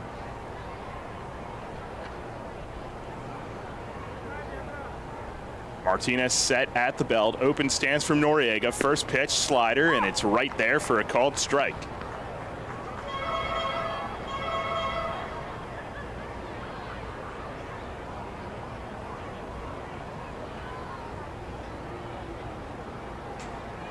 Noriega 0 for 3 last night, and the ground out to short so far tonight.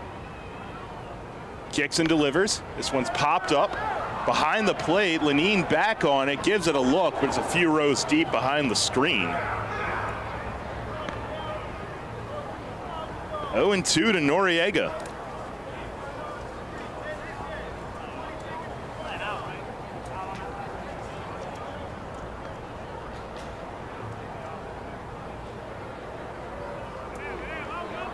Noriega was with Sioux Falls in the American Association to start this season, and then he was traded for another catcher, John Nestor. A 1-1 swap. Now here in Staten Island. Here's the 0-2, another slider off the plate. Lenine goes to a knee to keep it in front of him. Before that, 4 seasons in the Dodgers organization. He's just 21 years old.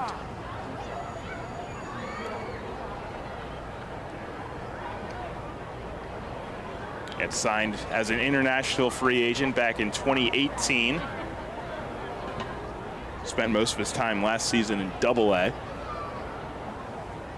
Jorge, the 1-2 pitch. This one's poked out, left field, sinking JC in, and it hangs up just enough for him to make the play.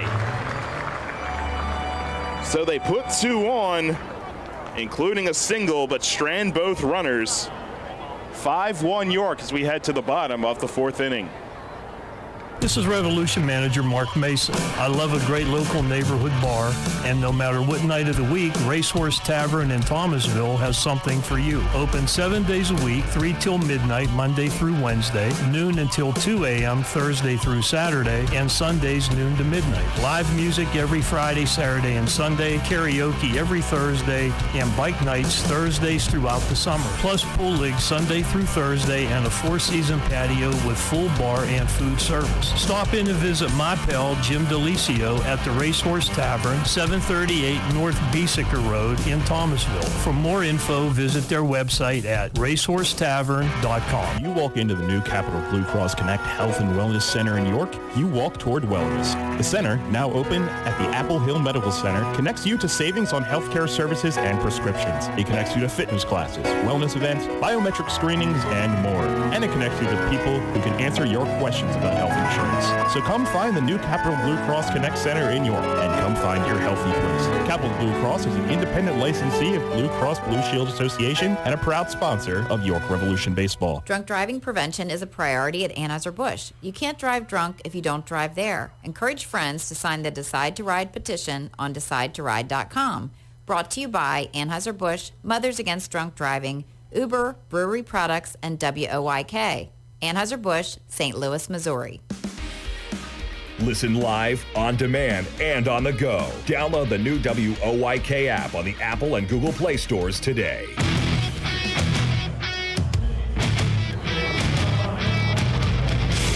Ready to get the bottom of the 4th inning underway. York ahead 5-1. Matt Salter still out on the mound for Staten Island.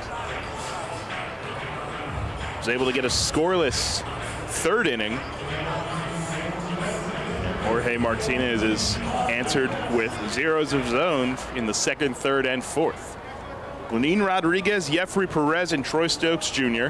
First one to Lenin, and he watches a fastball clip the outside corner for a called strike. Lenin down looking his first time up. Open stance from the right side, and this one runs inside, has to back him off the plate a little bit, 1-1.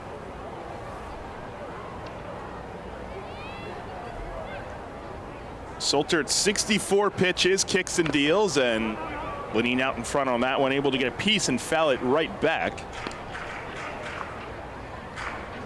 1-2 to the Revs catcher.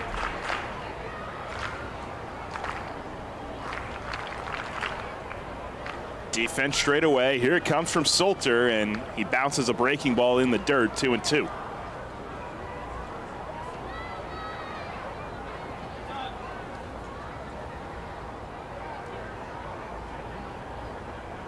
Looks in, shakes off one sign, now comes set. 2-2 pitch, and just outside. Salter thought he had strikeout number 6, but instead the count is full.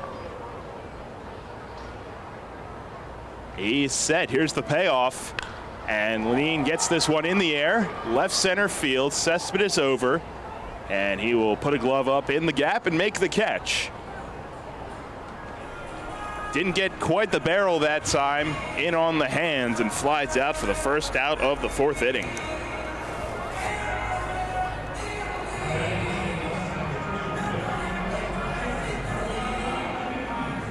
That'll bring up Jeffrey Perez, who's in the lineup at second base tonight.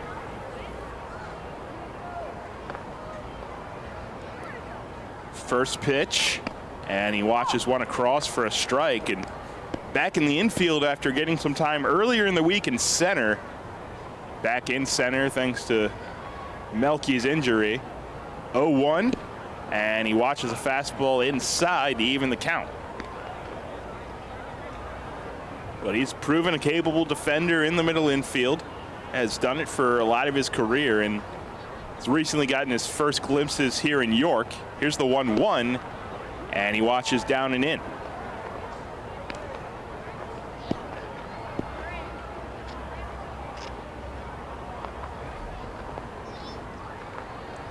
Switch hitter hitting from the left side. Salter's 2-1 is fouled off to the left out of play, 2-2.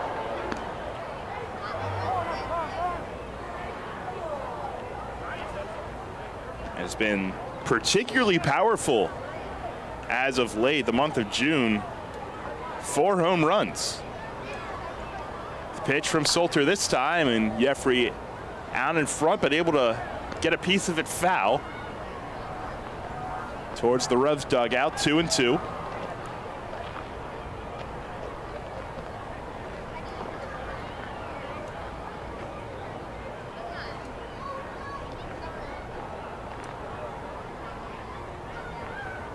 He's ready again, and another 2-2 on its way, and off speed, Watts down to draw the count full.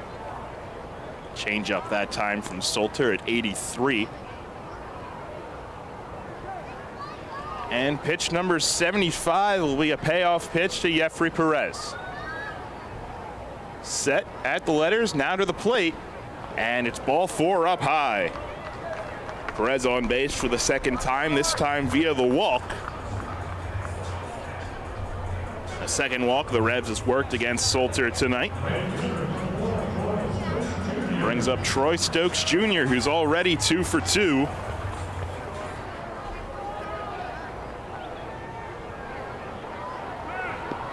Back in the second inning, Jeffrey had reached on a leadoff single, stole second, and then scored on a Stokes base hit.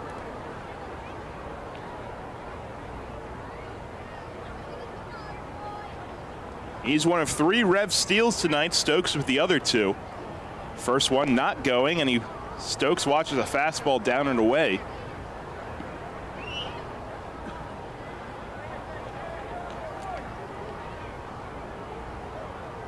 Perez is one of those guys you have to assume, much like Stokes, always has the green light. He has a good lead over at first. Solter to the plate, Jeffrey not going, and a fastball misses up. Noriega steps out in front of the plate, trying to calm his pitcher down just a bit. Solter took a quick breather behind the mound and is right back to the rubber. And back off the rubber now to the spike cleaner.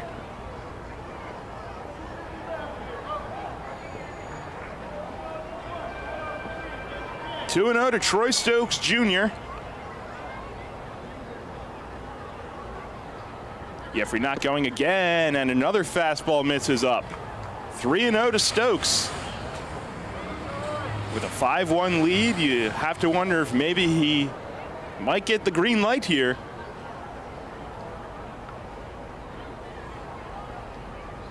Here it comes, and taking for a called strike. Right down Broadway that time from Solter, but still a hitter's count. Stokes 2 for 2 tonight. There goes Perez, and Stokes will swing, hit it to right field, and dropping for a base hit. Perez running on the pitch is up to third standing. Bautista fires it in. Third hit of the night for Stokes. The Revs have runners on the corners and still just one away.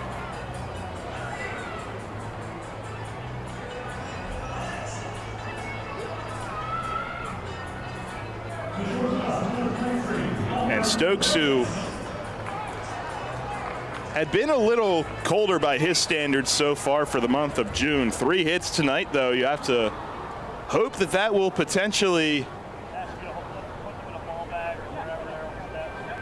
improve his spirits a little bit, and has seen the ball particularly well the last couple of nights. Now the meeting out on the mound with pitching coach Nelson Figueroa and then his battery. No action quite yet in the Ferryhawk bullpen. Solter at 80 pitches.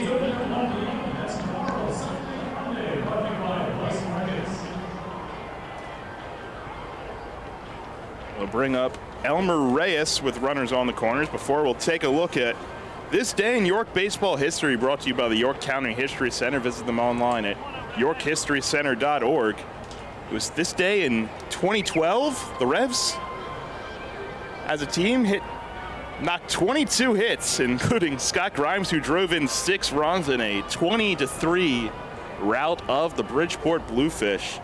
And earlier in the day, former Rev Justin Hampson from the 2010 team became the second Rev to return to the big leagues with the Mets. First pitch to Reyes is a fastball, outer third, called strike. Stokes faked going that time, but he's always ready to go for real. Betancourt even with the bag at third.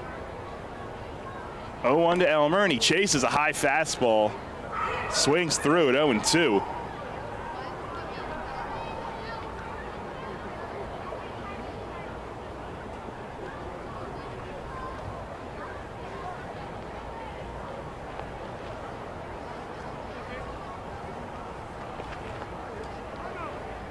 Now before Reyes will call time with his foot out of the box. But Soltier's quickly ready to go for the 0-2. Kicks and delivers, and this one's a fastball missing high. Another date in this, another historical moment on this date. Back in 2007, the first complete game win in Revs history. Dave Gill went the distance in a 9-7 win. Also over Bridgeport. There goes Stokes. Reyes swings and deposits it into left field for a base hit. Jeffrey's in easily. Stokes up to third standing. An RBI single for Elmer Reyes. And the Revs extended to 6-1. They're really seeing the ball well off of Matt Soltier here tonight.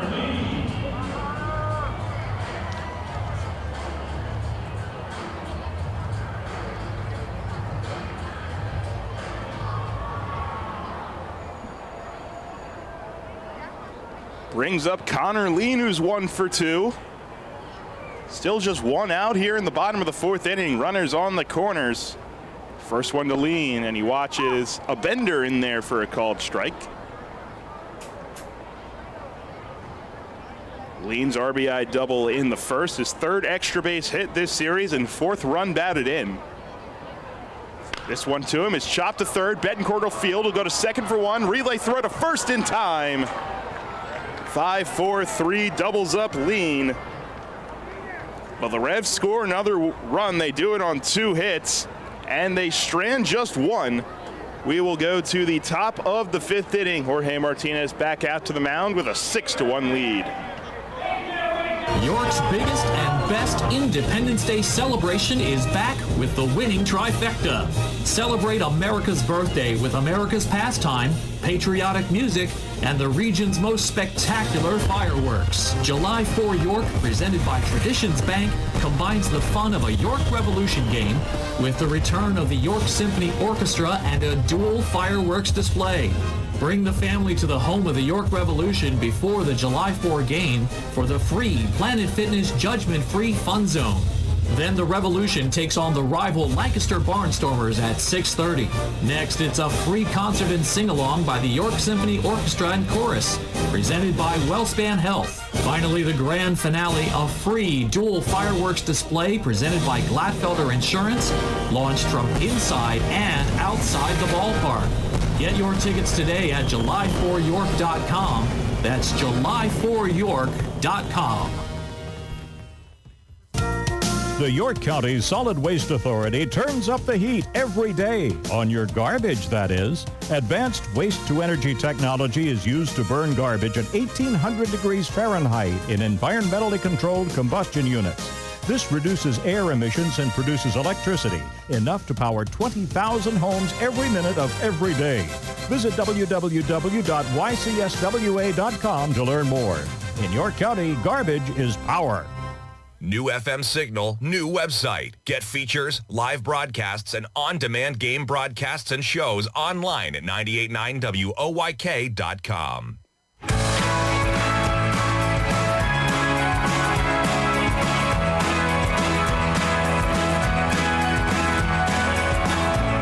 The Revs get one more in the bottom of the fourth, and as we head to the 5th, they lead it 6-1. Jorge Martinez still out on the mound. Ran into a bit of trouble with 2 base runners in the 4th inning, but able to get out of it unscathed and ready to start the top of the 5th with Alfredo Reyes First pitch to him. And watches the slider across for a called strike.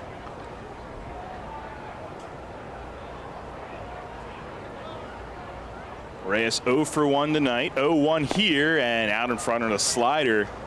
0-2.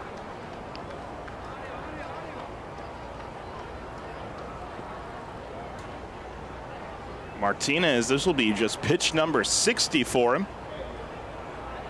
The 0-2. And he pokes one up the middle. Reyes will field, fire sidearm to first in time. 6-3 on the putout, retiring the hustling Alfredo Reyes. One away in the 5th.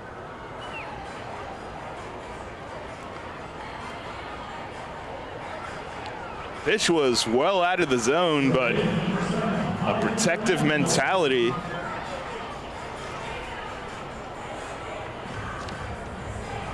By Reyes, and that'll bring up Javier Betancourt with one away in the 5th.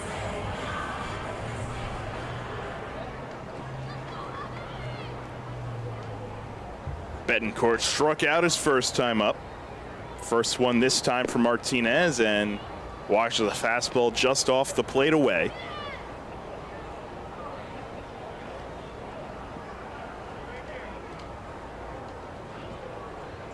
Martinez ready. 1-0 pitch, and a slider hit high in the air towards the line and left. Encarnacion over, but he runs out of room. A long foul ball. Now I do see a catcher's mask and mitt at the plate of the Ferryhawks bullpen, so we can presume someone will soon be warming.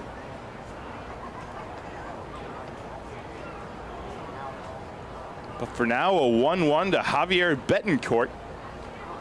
And he watches a fastball just off the plate. Salter at 86 pitches for Staten Island. And before the pitch, Martinez will step off and get a new baseball. Tossing that one towards the Revs dugout. Betancourt, a .271 hitter coming into the day. 2 homers, 12 RBIs. Open stance from the right side, the 2-1 pitch. And he chops it on the ground to short. Reyes will field it, eats him up a little bit. He recovers, fires in time to get the out. It bounced up, hit him in the chest, but he quickly recovered. And still got Betancourt in plenty of time. 2 away and back to the top of the order with Duplantis.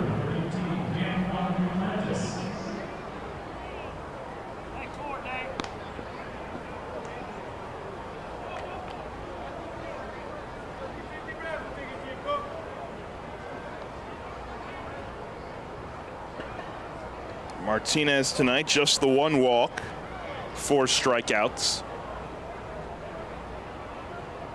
And now set to begin the 3rd time through this Ferryhawks order with Duplantis, and starts him off with a bender.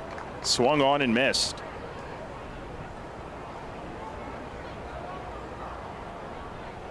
Duplantis, a couple of ground outs.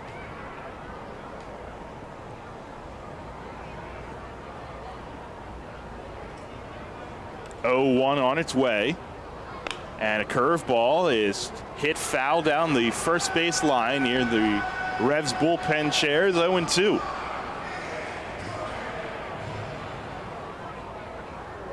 Now Martinez 1 strike away from another clean inning here in the 5th. York ahead 6-1. The sun slowly begins to set on this Saturday evening at Peoples Bank Park. Post-game fireworks set for after the conclusion of this one. 0-2 from Martinez is hit in the air, center field. Back on it is Lean, has a read on it in the gap, sets his feet, and makes the play. It's a 1-2-3 top of the 5th for Jorge Martinez. And the Revs will come to bat in the bottom of the 5th, looking to add to a 6-1 lead. Planting a tree, Putting in a fence? Whatever your project, Columbia Gas reminds you to be safe and call 811 before you dig and know what's below. Safe digging is no accident. Call 811 at least 3 business days before you start your digging project, and your utility companies will come out to mark any underground lines near your work area. Calling 811 is free for Pennsylvania homeowners, and it's the law. For more information, visit ColumbiaGasPA.com. Facing a legal issue can be a frightening time. What's my course of action? How do I know who to call? Fortunately, the York County Bar Association makes it easy. Now, you only need to make one call to find the right lawyer for you. Call the York County Bar Association and let us help you find the right lawyer with our Attorney Connection Lawyer Referral Service. Just call 854-8755 or visit yorkbar.com. Don't hesitate in getting the help you need. Contact the York County Bar Association and let us help you find the right attorney at the right time. With its selection of delicious wings, cheesesteaks, and seasonal specials, Granfalloon's Tavern is the place to be all summer long. Located in downtown York, Granfalloon's even features live outdoor music every Saturday night. Open daily at 4 p.m. and noon on Fridays and Saturdays. You can even park in the City Hall parking lot after 5 p.m. Granfalloon's Tavern is a great place for all ages 21 and up. For more information, visit falloons.com and come out to enjoy. Listen live, on demand, and on the go. Download the new WOYK app on the Apple and Google Play stores today.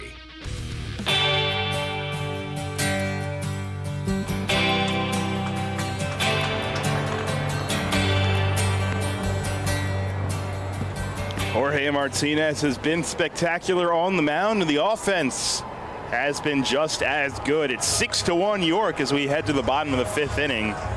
Matt Salter's still out there for the Ferryhawks, and he'll have to work through the middle third of this Revs order. Nelly Rodriguez, Carlos Franco, and JC Encarnacion.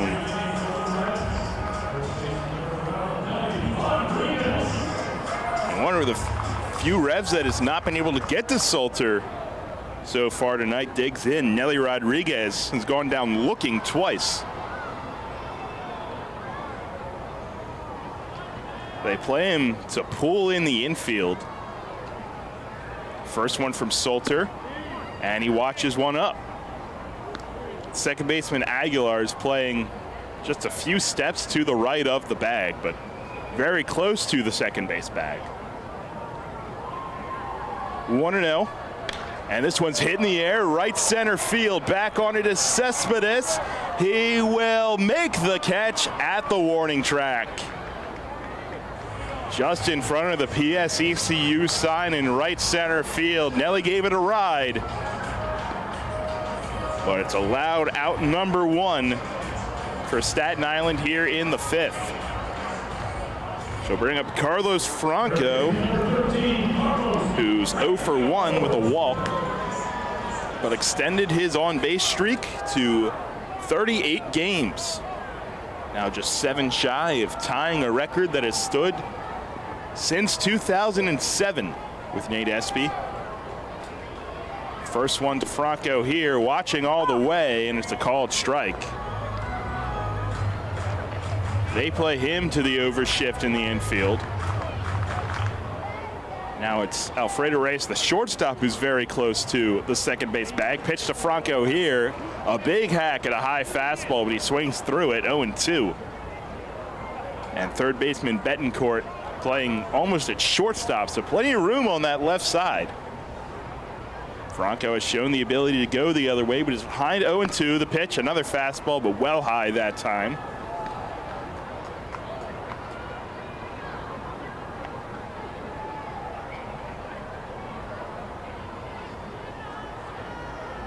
Plenty of room down either line.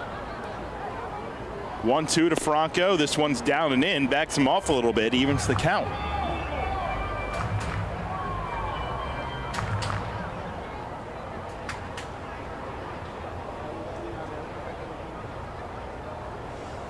Franco awaits the 2-2 and stays on this one, fouling it back to keep the at-bat alive.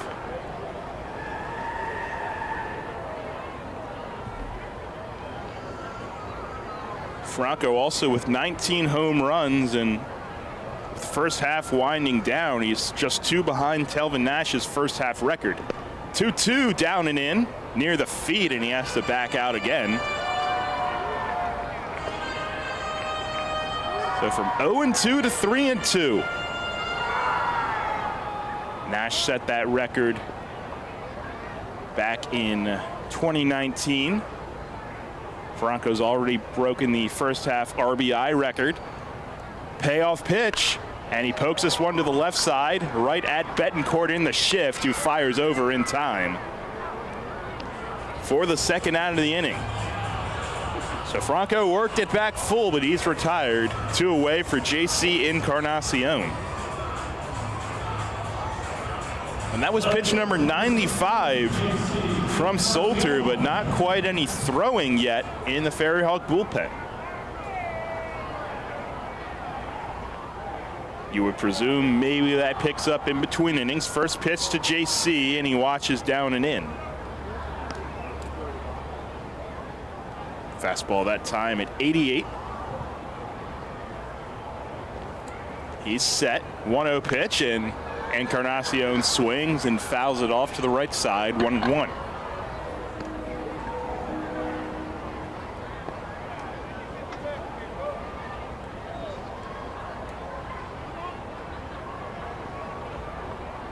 High hands from Encarnacion. The 1-1 runs inside, almost got him.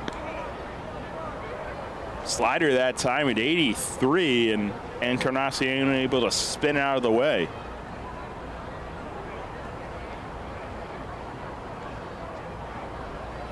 Two one to him, and he gets a piece of it, and that one hit the catcher Noriega. He's down on the ground, a trainer rushing out. You have to wonder if that one got under the mask. Perhaps he's shaken up.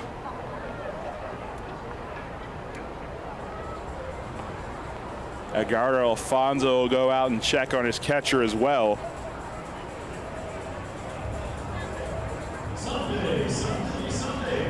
And you're always at risk of stuff like that happening as a catcher. They get beat up more than any other position on the field by far. Never like to see that. It's back to his feet, but hunched over.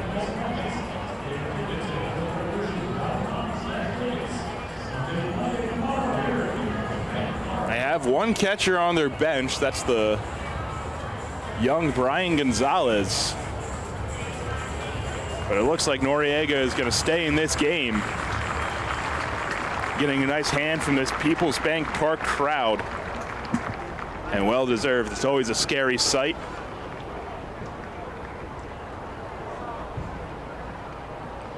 This will be pitch number 100 from Solter. 2-2 to JC Encarnacion. Josue Herrera on deck, and beforehand Encarnacion will put the hand up for time. Gives Solter time to go back to the rosin bag.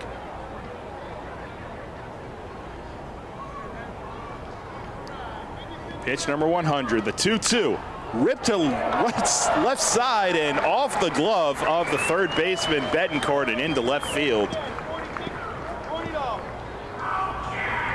That'll be a base hit. Ball was scorched off the bat of Encarnacion.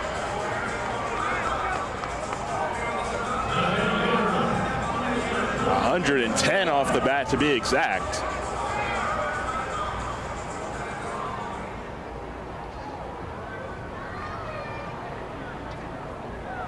So JC, who has some speed at first base, is aboard. First pitch to Herrera. He rips it down the right field line, and it's just foul. First base umpire P.J. McConville making the call. Not that we have the best vantage point here in the booth, but it looked close. It's not a huge outcry from the Revs, however.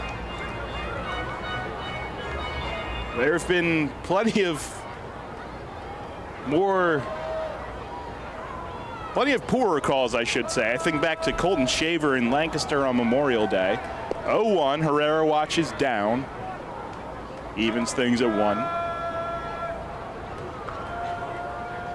If you want to find some entertainment, go back and watch the Revs bullpen reaction to that one.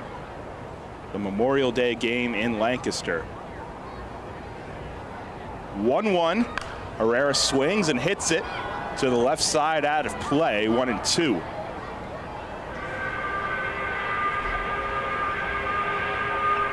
Sun continuing to set as we approach 8:30 here at Peoples Bank Park. Revs looking for yet another series win. They can clinch that with a win tonight. 1-2 to Herrera, and this one's high off the glove of the catcher Noriega and to the backstop. JC takes a wide turn around second, but he will stay. It'll be a wild pitch for Salter. As Noriega threw the glove up about as high as he could, but was still tipped off of it.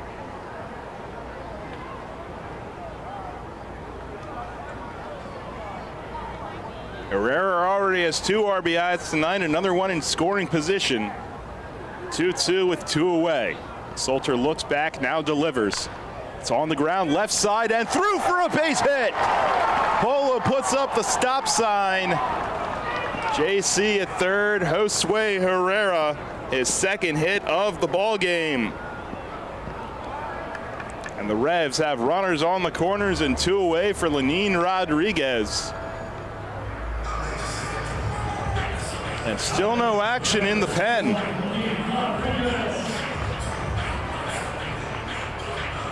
The Revs have made a lot of noise this inning, seen a lot of pitches, but have yet to get a run across. Encarnacion on third, Herrera on first, both have reached with 2 outs. Lenin Rodriguez awaits first pitch, and it's in there for a called strike, outside corner.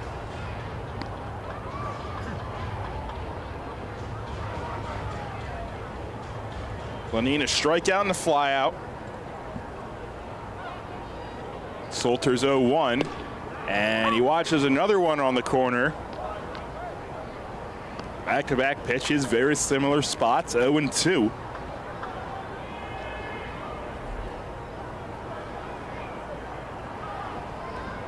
Salter ready. Here it comes, and he watches it down. Good block by Noriega in the dirt. Keep the at-bat alive for now, 1-2. Lenin Rodriguez, 220 hitter. He's hit particularly well here at home, however, 273. 11 RBIs on the year. Pitch from Salter, and he watches high. Salter thought he might have had it there, but Rodriguez works the count back even. 2-2. This is pitch 110 on its way from Salter, and Rodriguez stays alive, fouling it back.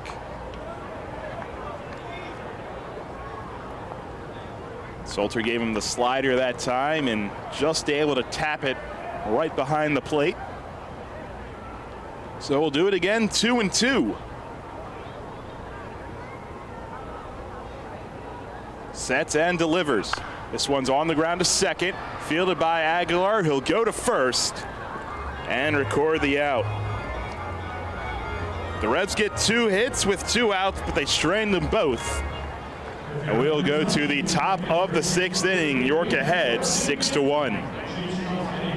Hey, Fred, did you see that Shipley Energy was hiring CDL drivers? Really? My buddy works there. He's been driving for them for over 20 years. Must be a nice place to work. Yeah, I saw online that they're hiring transport drivers and propane and heating oil delivery drivers. Do you need to have a hazmat? Nah, they'll help us get one. They also give 4 weeks vacation, benefits like healthcare, and we'll get to be home every night. I'm going to check it out tonight. Yeah, man. Go to shipleyenergy.com/drive and apply. It took me less than 5 minutes. I'm pulling it up on my phone right now.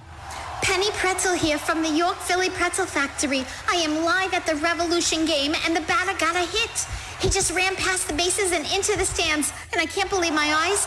He's making a line drive right to the York Philly Pretzel Factory concession stand. Looks like he's ordering a pretzel with cheese dip. Now where's he off to? He's headed straight to our store at 2058 South Queen Street, York. The umpire is now shouting, "It's good, it's great, it's the best pretzel ever!" Looks like another home run. Celebrate the history of our national pastime at the National Baseball Hall of Fame and Museum in Cooperstown.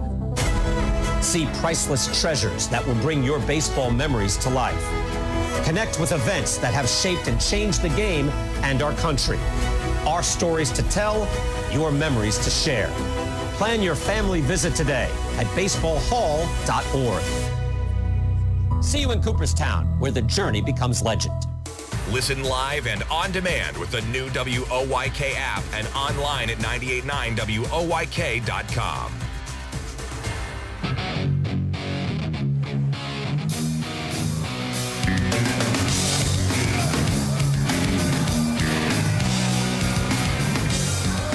Top of the sixth from Peoples Bank Park. Jorge Martinez still out there on the mound. Gave up a run in the first inning, but zeros the next four. It's at 67 pitches as we get the top of the sixth underway. 6-1 York. 2 two-out hits last inning for the Revs, but they stranded them both.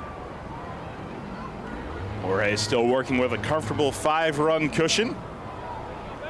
As we are set to get inning number 6 underway, Dilson Herrera, the batter, and he watches a slider that misses.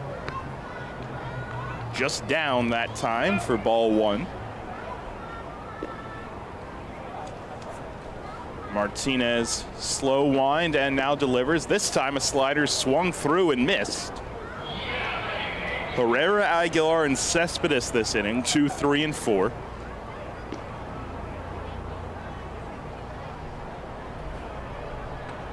The pitch this time, there's a slider at the knees for a called strike. 1-2 to Dilson Herrera, DHing tonight.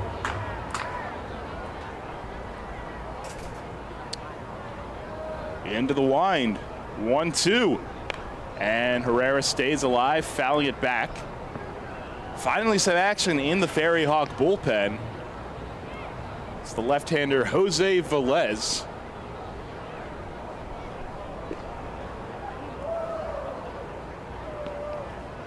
And with Salter at 111 pitches, you have to figure Velez will pitch the bottom half of this inning. Another 1-2 to Herrera. Watches a fastball just inside, 2-2.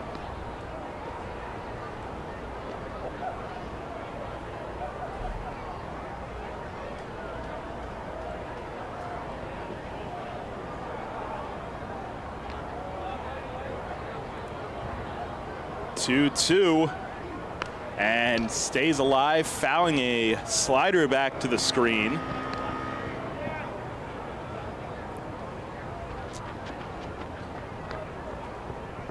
A historic day in Major League Baseball as well. Houston Astros completed a combined no-hitter, no-hitting the Yankees in a 3-0 win. Here's the 2-2 from Jorge Martinez, and this one's ripped out to left field, hooking and foul.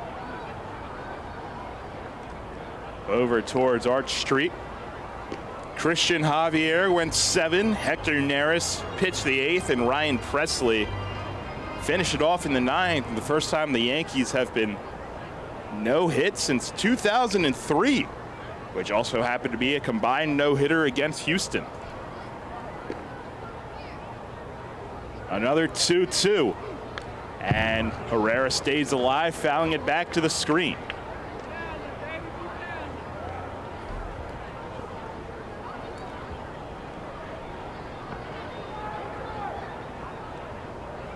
Busy day in the Atlantic League today as well. We'll take you around the league this inning, brought to you by Wolf's Bus Line.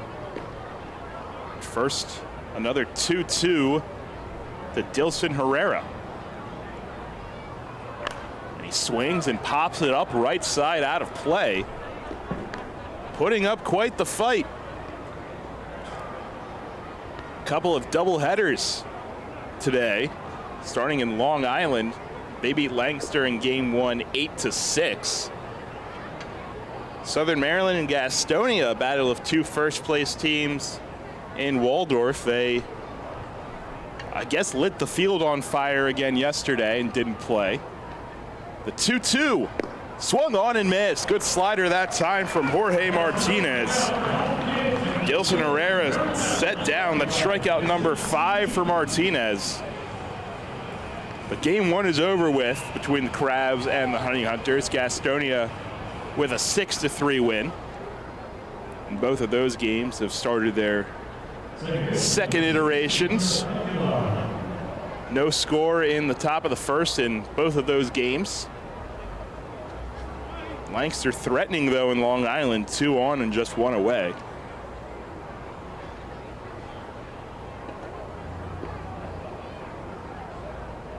Aguilar, the hitter now. And before he will step out and call time, Lexington and High Point, high scoring games so far. They're in the top of the 4th. It's 6-4 High Point, but Lexington has the bases loaded and nobody away. Now the first pitch to Aguilar is a fastball off the plate away. And the Genomes hosting Charleston, up 10-5 in the top of the 6th. Offense aplenty here in the Atlantic League today.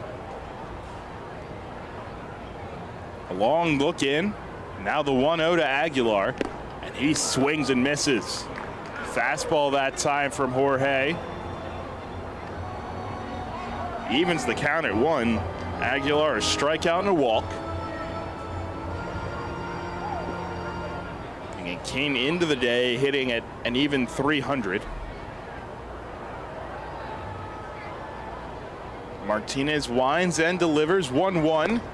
And a slider down and out that time. That was pitch number 80 from Martinez. Top of the 6th inning, 6-1 York. The Reds have already knocked 10 hits as a team. 2-1 and a slider. Aguilar thought about it but held back well outside for Martinez that time. 3-1.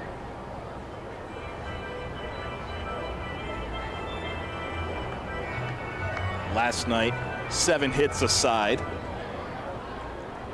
with the Revs completing the walk-off on an Elmer Reyes double. 3-1 to Aguilar, and he's out in front of the slider but hits it to short. Elmer charges, throws on the run to first in time. 6-3 on the putout, 2 away in the 6th.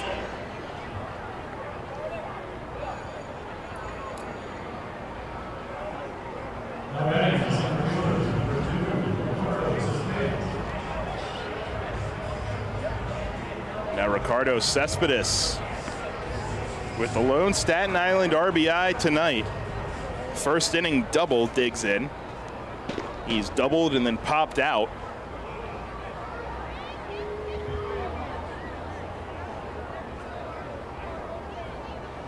Now time is called as we wait. Staten Island third base coach, I think, went over to get a baseball and hand it to a kid. I think we're ready to go. First pitch to Ricardo Cespedes. Martinez misses down and in. And you may recognize the last name Cespedes, however, Ricardo, no relation to Ioannis. Although both had spent some time with the Mets. 1-0. And that one misses down. Ricardo Cespedes, when he was an international free agent, one of the bigger signings of that class.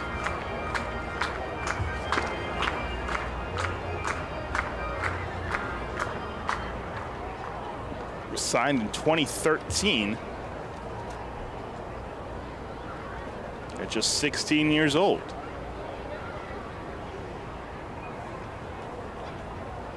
2-0 on its way from Jorge Martinez. A slider bends across for a strike.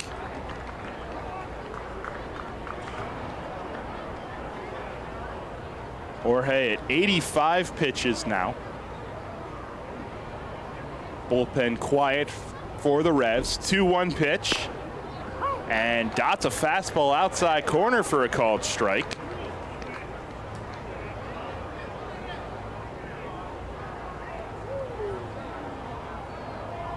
Evens the count at 2. 2 balls, 2 strikes, 2 outs. Top of the 6th inning. 6-1 York. Martinez winds and delivers. And this one's hit hard on the ground. Jeffrey with a sliding stop, gets to his feet, fires in time. Jeffrey Perez flashing the leather at second. And it's another 1-2-3 inning for Jorge Martinez. We go to the bottom of the 6th inning. Revs still on top, 6-1. Beer enthusiasts, rejoice! A brewfest that marries your love of craft beers and America's favorite pastime, baseball, all in one spot. It's Brews and Bats at Peoples Bank Park and the home of the York Revolution on Saturday, July 9th from noon to 4. Your $25 ticket gets you 8 4-ounce samples from your choice of dozens of craft beers from local breweries. You can also step up to the plate with free batting practice on the diamond. Local band favorite Honey Pump will provide the live music, and there will be plenty of food, alcohol, and beverages to make it a great Saturday. Come early to take swings from live pitches. And if you hit a home run out of the park and hit a target, you will win $10,000. There will be activities for the entire family. So bring your team of family and friends to the ballpark for Brews and Bats. Saturday, July 9th from noon to 4. Tickets are limited. Get yours now at YorkRevolution.com/brews. That's YorkRevolution.com/brews. Sponsored by the York Revolution. April showers means May flowers. As spring blooms and lawns are growing, so are we at Heritage Lawn and Landscape Care. Our team at Heritage Lawn and Landscape Care is growing, and we're seeking qualified candidates to grow with us. Join our world-class team-based environment and get your foot on the lawn of a new career with the leading provider of lawn care, tree care, and landscaping services in York, Adams, and Cumberland counties. Be part of our team. Find out more at heritagelandlandscape.com. Downtown's ready. Are you? The Revs play here. Sports Radio 98.9 FM and 1350 WOYK, York.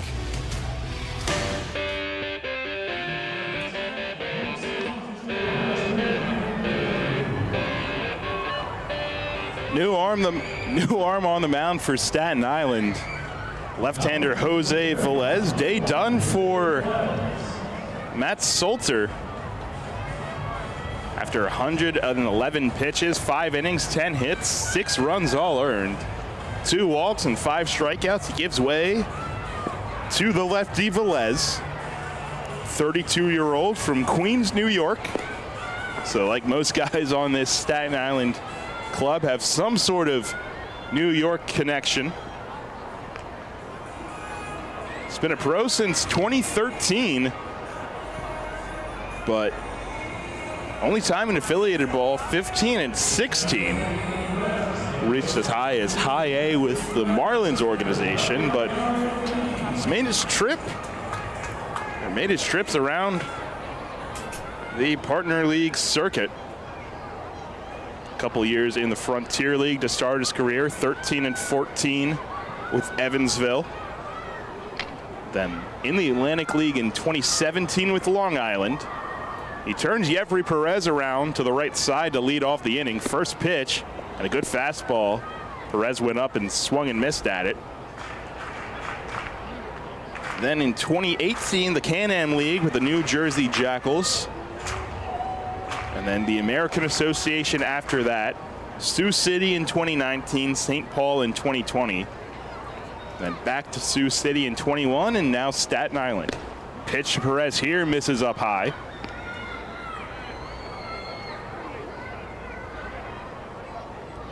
And he is a D3 product. Played at Alma College in Michigan. The Alma Scots. His 1-1 here to Jeffrey Perez is ripped down the third base line and fair into the corner. Perez being sent. He will be into second easily.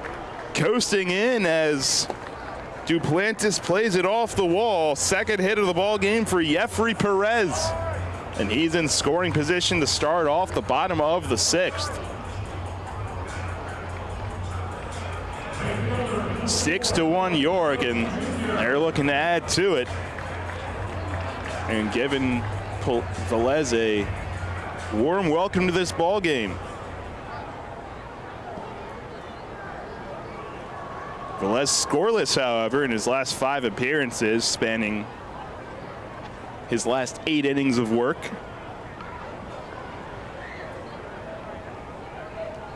Faces Troy Stokes Jr., who has 3 hits on the night, and make it 4. Is that one? Oh, it is ruled foul.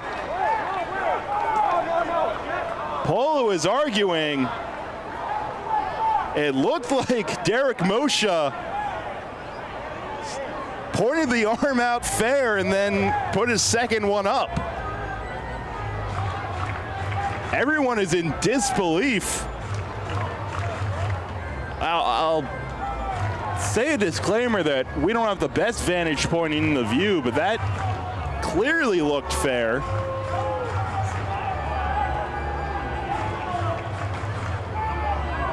Troy Stokes is going to try to plead his case with the home plate umpire, Nate Caldwell, but it was Derek Moshe who made the call. To describe the body language of Moshe there, it looks like he started to call it foul, then called it fair again, and then called it foul again. But it's allowed strike 1. Everyone's going to let him hear it. Bloomington fans right by our field mic. Is it 10 o'clock yet? Second pitch to Stokes, breaking ball, and that one drops in for a strike. So Velez, after being granted a free strike, is ahead 0-2 in the count. And that had a 4-hit ball game written all over it for Troy Stokes Jr., but I guess both teams has been burned by Derek Moshe this series. 0-2 to Stokes. He hits it in the air, shallow center, coming in, and it'll drop for a base hit in front of Cespedes. He gets that 4th hit anyway. Perez up to 3rd. The double maybe looks a little better, but in the hit column, it's all the same. A 4-hit ball game for Troy Stokes Jr. The Reds have runners on the corners, and still nobody away in the 6th. Baseball is a funny way of working itself out sometimes.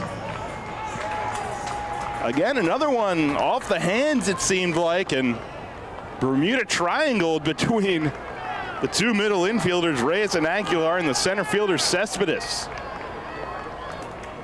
Keep in mind, Troy Stokes has already stolen 2 bases tonight. Not going here. First pitch to Reyes. That was a high fastball. Missing up. Elmer had an RBI single in the 4th. He's 1 for 3. Knocked in his 34th run of the year. Has 2 on. The delivery. And a big swing and a miss. 88 on the fastball that time from Velez, and Reyes swung through it.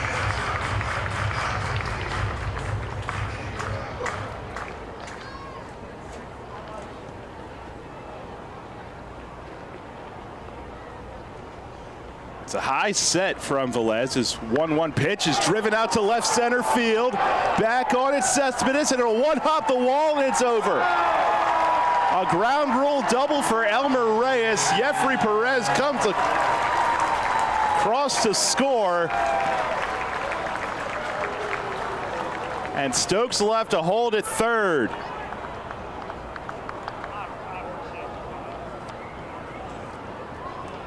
Elmer Reyes, his 2nd RBI of the game, and his 18th double of the season, now trailing Mediklinski by 2 for the league lead.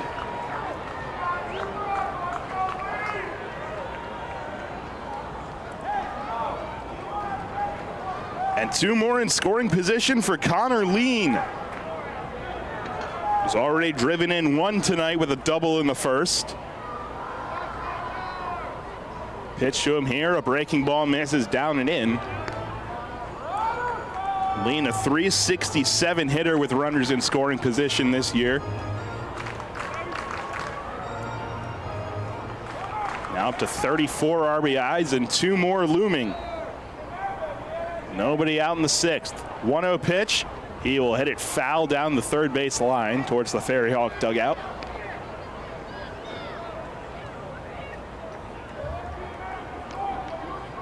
So the Revs snap the scoreless streak of Velez.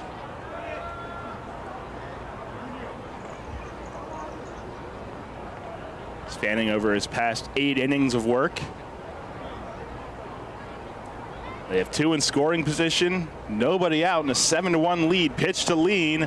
Breaking ball, he thought about it but held back. And it misses down and in, 2-1.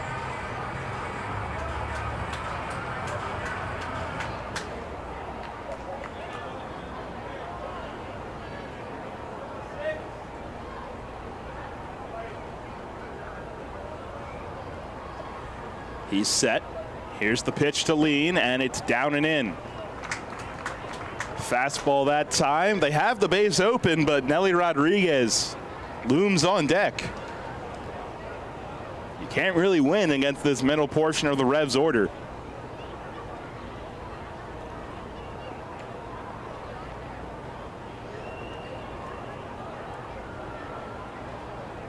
Hitters count for Lean, 3-1. Here's the pitch. And he watches down, ball 4. The Revs have loaded the bases with nobody out in the 6th. And here comes Nelly Rodriguez.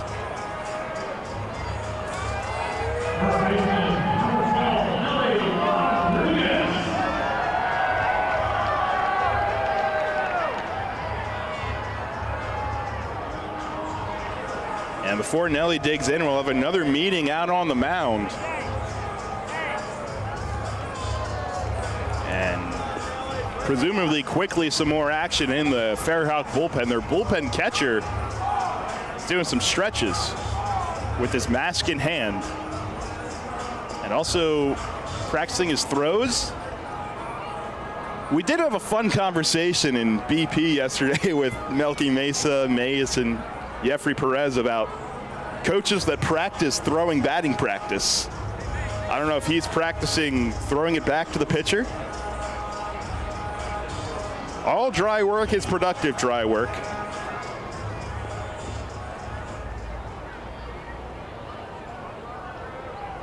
Bases loaded, nobody away for Nelly. There is some action, however, in the Revs bullpen as Josh Martin begins to warm. Jorge's been efficient, but he's been sitting down for quite a while already this inning. 7-1 York. First pitch to Nelly Rodriguez. Breaking ball misses down and in. Nelly backs off a little bit. 1-0. Velez came into the night with a .375 ERA in 12 innings. 8 strikeouts, 8 walks. So far, he surrendered 3 hits and then a walk. Here's the pitch, and it's a off-speed pitch that time, misses up. Looked like there might have been a bit of a cross-up as the catcher, Noriega, hopped out of the stance. Stokes on third, Reyes on second, Lean on first. Still nobody away, and it's 2-0 to Nelly. And he takes again down. Now you ponder a very interesting question. You're up 7-1. You're ahead 3-0 in the count after the guy before you walked, but you are the cleanup hitter in a pretty wide open ball game as it stands. We'll see if he gives himself the green light. Here's the pitch, taking all the way, and thought he had ball 4. He backed off a little bit, but it's called strike. The robots say it was a strike. It was a close one, but still a big hitter's count for Nelly. Bases loaded, 3-1 the count. No outs in the 6th. Here's the pitch, And he watches up. Ball 4. Troy Stokes Jr. comes across to score. And for Nelly, walk number 55. Also plates his 33rd RBI of the year. The bases remain loaded with nobody away for Carlos Franco.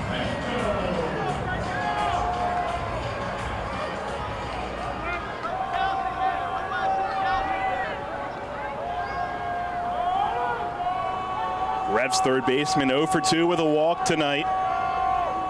3 hits and then back-to-back walks so far this inning against the left-handed Velez.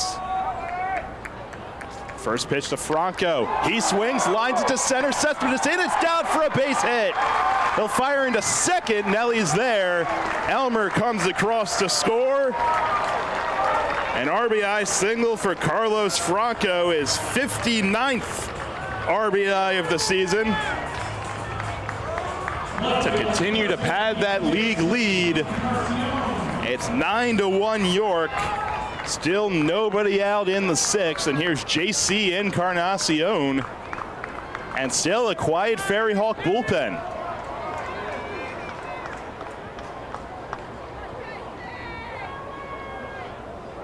Pitch to JC. Big swing, and he fouls it right back to the screen. Just missed it. 0-1.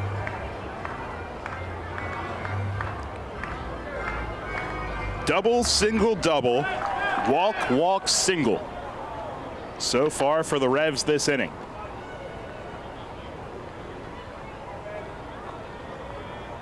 Velez is set, the pitch, breaking ball, and it misses up. Evens the count at 1.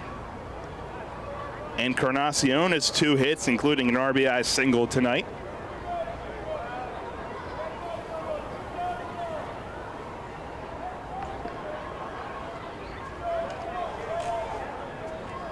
He's set. Here's the 1-1. It's up the middle, and fielder on a backhand by Aguilar. He flips to second for 1. Throw to first, not in time.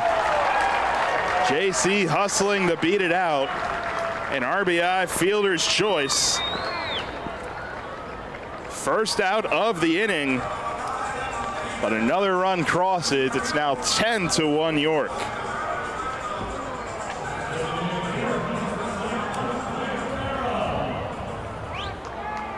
So it'll be runners on the corners and 1 away for Josue Herrera.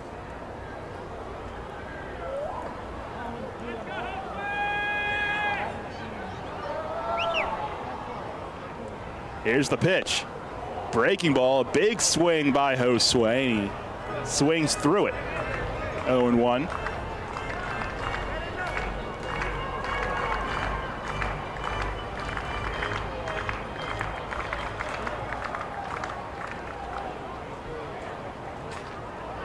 Left on left here. Pitch to Josue. It's a breaking ball, and it got him. On his back shoulder. Encarnacion moves up to second. Herrera's aboard for the 3rd time, and the Revs have batted around here in the 6th as Lenin Rodriguez, the 9th man to the plate. They've already plated 4 in the inning. And the bases are still loaded with 1 away. Lenin Rodriguez 0 for 3, and now time is called as the ball trickles in from the Revs bullpen. And this inning's had a little bit of everything. And to think, in the second batter of the inning, we thought Troy Stokes Jr. was going to be robbed. That seems like a long time ago at this point. Here's the pitch to Lenin, and he watches up and away. And it's still a quiet pen as it stands right now for Staten Island.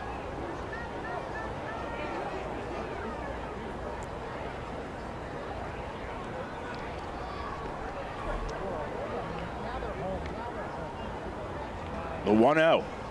And it's in the air, right field, sinking, but Bautista comes in and it hangs up just enough for the second out. Throw in skips, and First baseman Reyes had to go down to a knee to get there, but the second out of the inning, and back to the man who started the whole thing, Jeffrey Perez.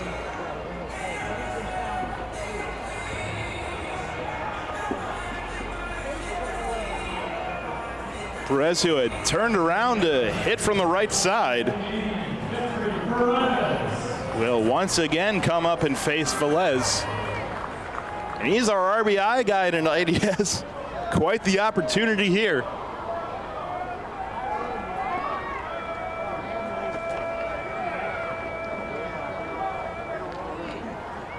Here's the first pitch, and he watches a breaking ball down, 1-0. Perez has reached all 3 times tonight, a single, a walk, and a double. And last inning made quite the play on the defensive end as well at second base. Again, another thing that seems so long ago at this point. 1-0 to him here, and he watches this one on the corner for a called strike.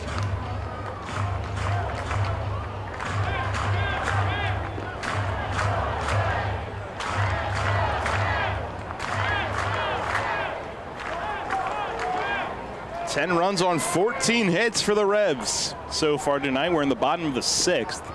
They lead it 10-1. Pitch to Perez. He hits it in the air, right field, towards the line, foul ground. Reyes, the first baseman, back, but it's into the first couple of rows.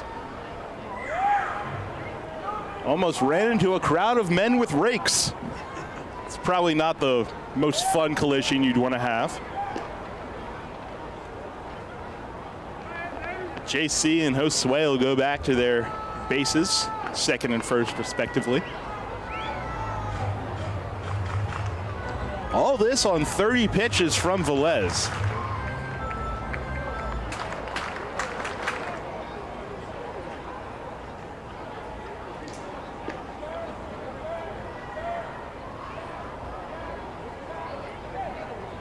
High set, the 1-2. This one's ripped left side and caught. The shortstop, Reyes, makes the play, but not before the Revs plate. Another 4 runs. They do it on 4 hits and leave the bases loaded, but they have exploded out to a 10-1 lead, and we'll be back right after this with the top of the 7th. People's Bank is happy to sponsor the home of the York Revolution, People's Bank Park. People's Bank has been serving the community for more than 155 years, committed to helping their clients achieve their dreams and live confidently. That commitment continues at People's Bank Park, with Revs games, concerts, events, youth sports, and much more. We're proud to partner with the York Revolution, and we look forward to seeing you at People's Bank Park. People's Bank, member FDIC, equal housing lender.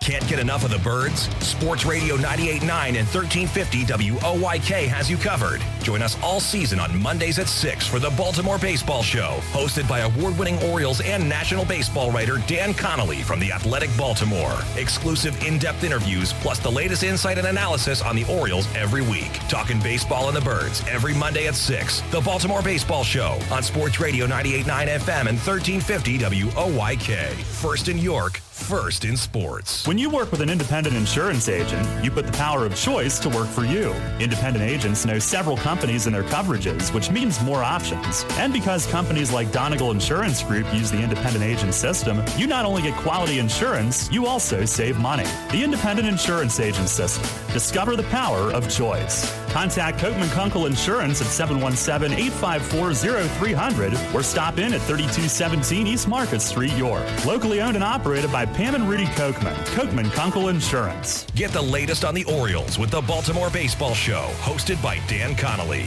Mondays at 6 on Sports Radio 98.9 FM and 1350 WOYK.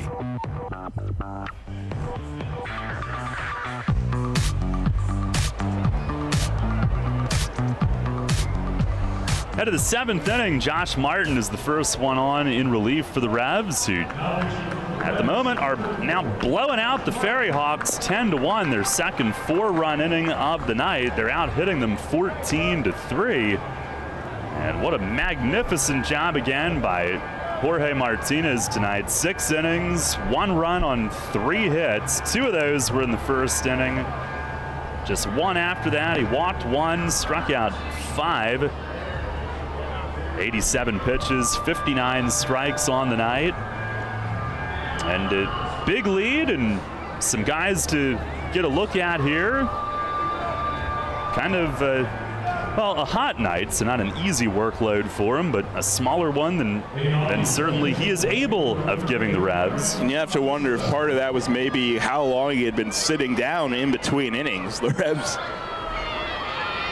gave him quite the rest, I guess you can say. And just the second time this season, first since his first start in Long Island, he hasn't reached the 90 pitch mark, but definitely did his job here tonight. Mariel Bautista leads off as Martin fires a first pitch strike. And Bautista had 1 of the 3 hits that Jorge gave up. Second straight start that he's given up just 3 hits in 6 innings. Both against Staten Island. Here's the 0-1. And that's over for a strike. Slider, I believe. As Martin jumps ahead. 5, 6, 7 in the order. Revs up big, creating a sizable cushion. Martin ready. Here is the 0-2. And it nosedives down. Slider missed. So the last 2 starts for Jorge now. 12 innings, 6 hits, and 1 run. 1 walk and 15 strikeouts. Another good strikeout to walk night. As Martin fires, and a swing and a ground ball to short. Right at Elmer, came up on him. He knocks it down, recovers, and fires to first. Hit sharply, and it took a skip up off his arms, but he stays with it. 1 away. And Elmer's had a really busy night. That is the 6th ground ball he's handled, plus a pop-up. But Jorge now, his last 4 starts, 24 1/3 innings, 3 walks, 30 strikeouts. Here's Joseph Reyes, who bats from the left. First pitch is cut on and missed. Fastball at the knees at 91. Came into the day also with the 4th lowest ERA in the league and got it down to 3.11, which would currently slot him for 3rd, but with Salters going up tonight, probably 2nd. Backdoor slider and a called strike. Reyes looked back, rolled his eyes, has some words. Martin ahead, 2 strikes. Joseph Reyes is struck out and grounded out to Elmer Reyes on the ground out. Martin the 0-2, and a slider just missed. Lenine wants an appeal at 3rd, little flinch of the hands, but no swing.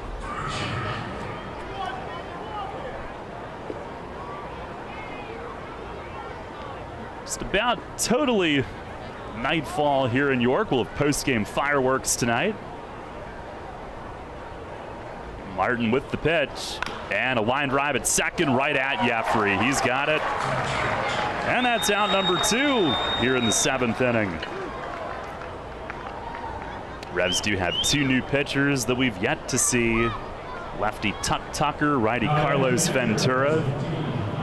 See if tonight could be a night for either of them.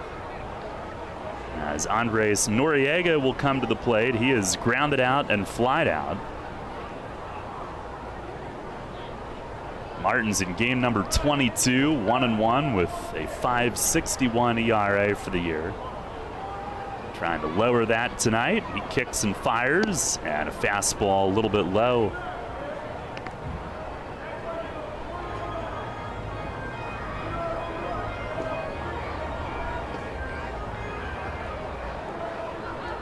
Jorge would also tie for the league leading Ks with his 5 tonight. 1-0. And a broken bat squibber on the ground, foul over by the 3rd base dugout. Either of those other gentlemen pitching tonight? Well, one is Cam Gann, who, unless he's back, I presume just with the Diamondbacks. There is a chance Mitch Lampson's pitching tonight. They did play a doubleheader. Yeah, he is. He is on the mound in game 2. Yeah, second place. Still not a bad place to be. And presumably would have the highest or lowest active ERA because the man in first is Marcus Walden. There's a good slider for a strike. Martin ahead 1-2. Yeah, Walden went right to AAA with the Brewers out of Gastonia. Martin trying to finish off the top of the 7th. He's set. He fires. And a swing and a miss. He does. Fastball up and in on Noriega's fists. 91 gets him swinging, and a 1-2-3 inning for Martin in the 7th. It is stretch time here at Peoples Bank Park tonight. Revs out big. They lead it 10-1. Kids today, with Facebook, texting, TV, and video games, seems like fresh air and sunshine are things of the past. Remember playing catch, climbing trees, wholesome backyard fun? Heritage Lawn and Landscape Care remembers, give them lush grass, healthy trees, the good old outdoors. American is baseball and apple pie. Kids have every reason to stay inside. Don't let your lawn be one of them. Heritage Lawn and Landscape Care, world-class care right in your backyard. 717-292-9994.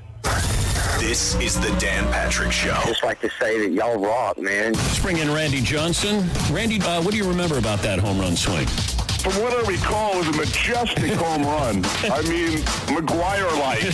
So I got one of them in the book, and that was enough. So just wanted to kind of know what it felt like and what I was giving up all those years. And so, yeah, pretty cool thing.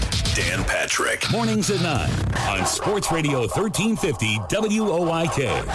Spring is in the air, and Harvey's Rental can get you prepared for what's ahead. With the biggest selection of steel products on the market, Harvey's Rental will get you set for your next home project. From lawn and garden equipment, pressure washers, post hole diggers, and more, Harvey's Rental has it all. Have a special get-together or graduation coming up? Harvey's Rental has what you need to make your party memorable. Celebrating 60 years. Visit them in person at 1409 South George Street in York or online at harveysrental.com. New FM signal, new website. Visit us online at 989WOYK.com and take us on the go. Download the new WOYK app today.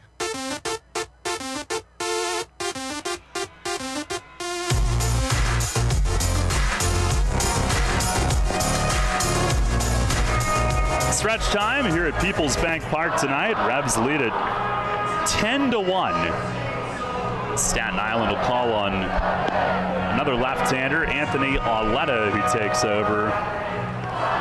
Velez got roughed up in the 6th inning, and the Revs hit Matt Solder hard tonight. 5 innings, 10 hits, and 6 runs. Velez an inning, 4 hits, and 4 runs.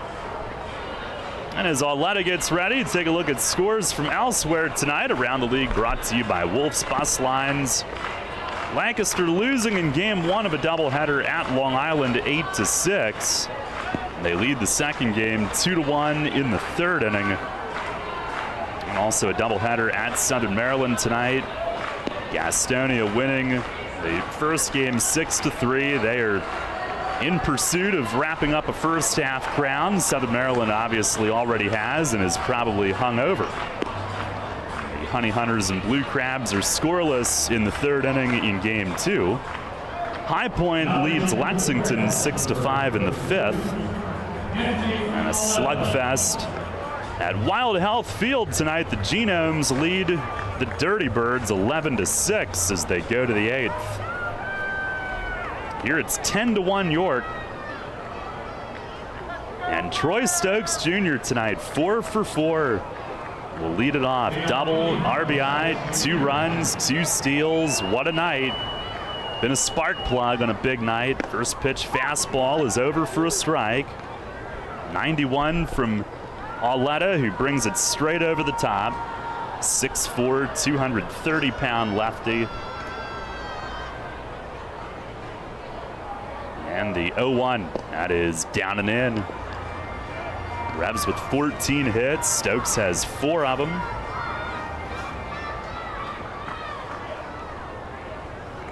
Matches a Revs season best for a hitter.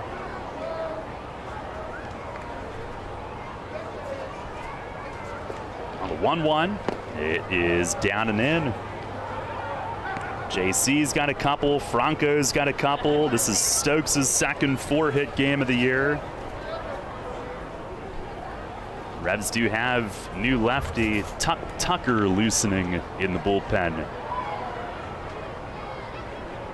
Here's the 2-1 swing, and he loops it at first. And Joseph Reyes in a step waiting, puts it away. First time that Stokes has been retired tonight. One down here in the 7th.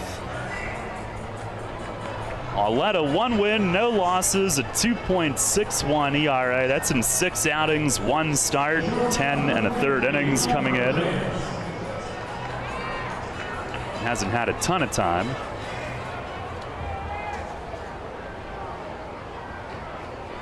Here is Elmer Reyes, who's 2 for 4 with a double, 2 ribbies, and a run. First pitch, he swings and misses. Good breaking ball there, had him fooled on it. Arletta, a 25-year-old from Queens, just a 3rd-year pro. Was in the All-American Baseball Challenge in 2020 out of Malloy College. It was the pop-up league in New Jersey that summer. Then he went to Australia. He deals, and that misses outside. Another breaking ball. He had been in the Can-Am with New Jersey back in 2019, actually, to begin his pro career. Now deals, and a ground ball left side, and juggled at third by Betancourt. Picks up, throws, and he pulls Joseph Reyes off the bag. That'll be an error either way. He muffed it on the handle and then on the throw, and Elmer is safe at first with 1 out. First error of the game on either side tonight.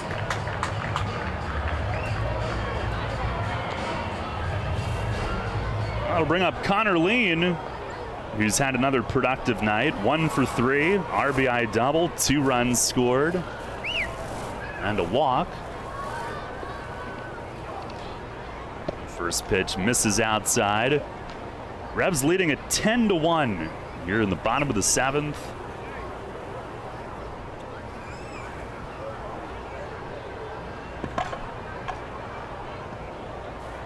The lefty set, he deals, and a swing and a miss. Lean went after a low one. Arletta, who finished his college career at nearby Malloy in New York, or on the island, I should say. It's his 3rd school attended as he deals outside. He had gone to Santa Fe College in Gainesville, Florida, and Valdosta State in Georgia previously.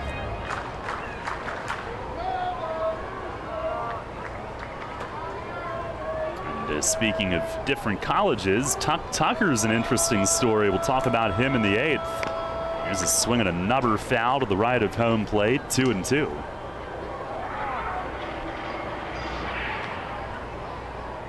Connor Lean holding down that 3-hole for now while Malky heals. Our Wellspan Sports Medicine injury report. Malky making good progress on that quad tweak.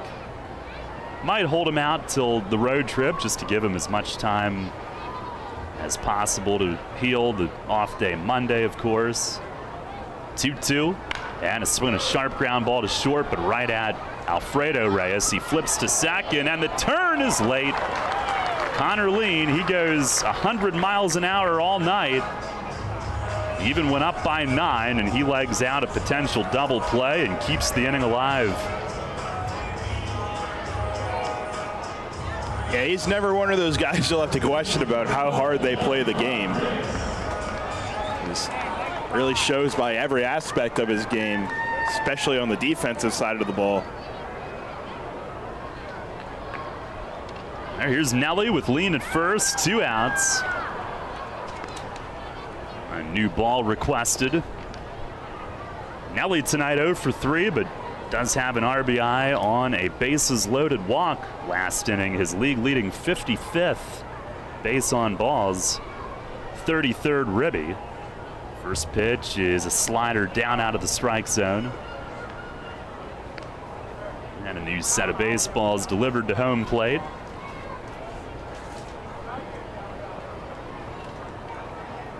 Revs tomorrow will have Alex Sanabia starting the final game of the homestand, 2 p.m. Hector Guance going for Staten Island. Pitch to Nelly, that's just inside, missed, 2-0. Tomorrow you can contribute to what we do on the field by voting on Revs' various social channels. It's hashtag InstaTalkBook Day. Pitch to Nelly is in tight, and it's 3-0. Have a crab feast catered by Captain Bob's Crabs. Sunday Fun Day presented by Wise Markets. Bark in the Park, and meet a Clydesdale tomorrow. I got to meet Bandit the other day. Do you know if Bandit's the one coming? I don't know. As Arletta misses down low, and Nelly will take his base. Another walk. And that'll push Lean ahead to second. 2 on for Franco. You know what, though? I would know Bandit if I saw him. He'd probably smell you if he saw you. He did give me a sniff test. Seems like you patched, though, which is always... Yeah, you very friendly, very friendly. Smelled me up and down. And I'm pretty I'm pretty sure he broke wind in my face when he walked back to his... So you two will get along. Here's Franco. He swings and fouls the first one back. That explains a lot. No wonder we struck up such a kinship.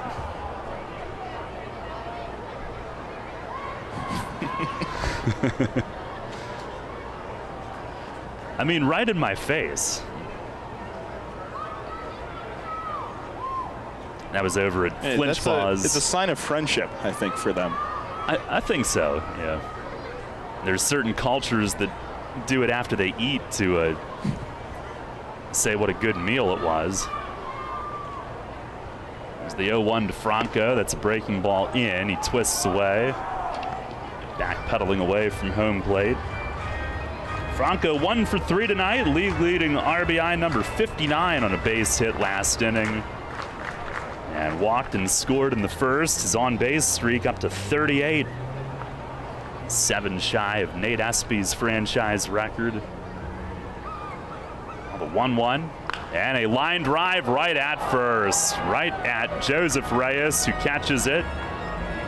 Wasn't the hardest hit liner that Franco's hit, but made a bid at another ribby. Just hit it right at the first baseman. No runs, no hits, 1 error, and 2 left.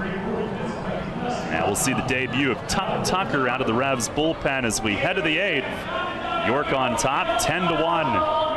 This is Revolution Manager Mark Mason. I love a great local neighborhood bar, and no matter what night of the week, Racehorse Tavern in Thomasville has something for you. Great food, fantastic bartenders, and ice-cold beer every night. Acoustic acts on Saturday and Sunday afternoons in our Four Seasons patio from 3 to 6. We've even got various fundraising events throughout the year and are a proud sponsor of 5 York City softball teams and the York Revolution, where you can come in as a stranger and leave feeling like family. The Racehorse Tavern, 738 North Beesicker Road in Thomasville. For more info, visit online at racehorsetavern.com. Many ancient cultures believed our feet to be the source of well-being. In fact, from the moment humankind first stood upright, our feet have been our most fundamental connection with the earth. At Flying Feet, we strive to strengthen that connection with a selection of summer footwear that are fashionably appealing, orthopedically correct, and most importantly, comfortable. Flying Feet. Since we introduced them, OOFOS has been the hottest brand of thongs, slides, and clogs on the market. Lightweight and fashionable, OOFOam technology absorbs 37% more impact than traditional foam footwear materials. Less stress on your feet and joints means OOFOS all-day comfort. Now Flying Feet introduces New Sole. These American-made thongs and slides are soft, lightweight, and super comfortable. Their supportive footbed addresses a variety of foot ailments. New soles are especially good for water fun as they float, are non-porous, and slip-resistant. See all of the men's and women's styles available for your summer fun at Flying Feet. Flying Feet. Flying Feet Sports Shoes, the sportswear specialty store without specialty prices. 1511 Mount Rose Avenue behind Domino's Pizza, just off exit 18 of I-83. Listen live and on demand with the new WOYK app and online at 989WOYK.com.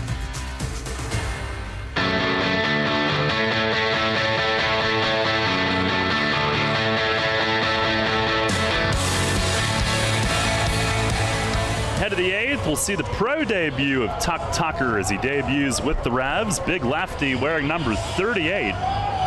6'4", 225.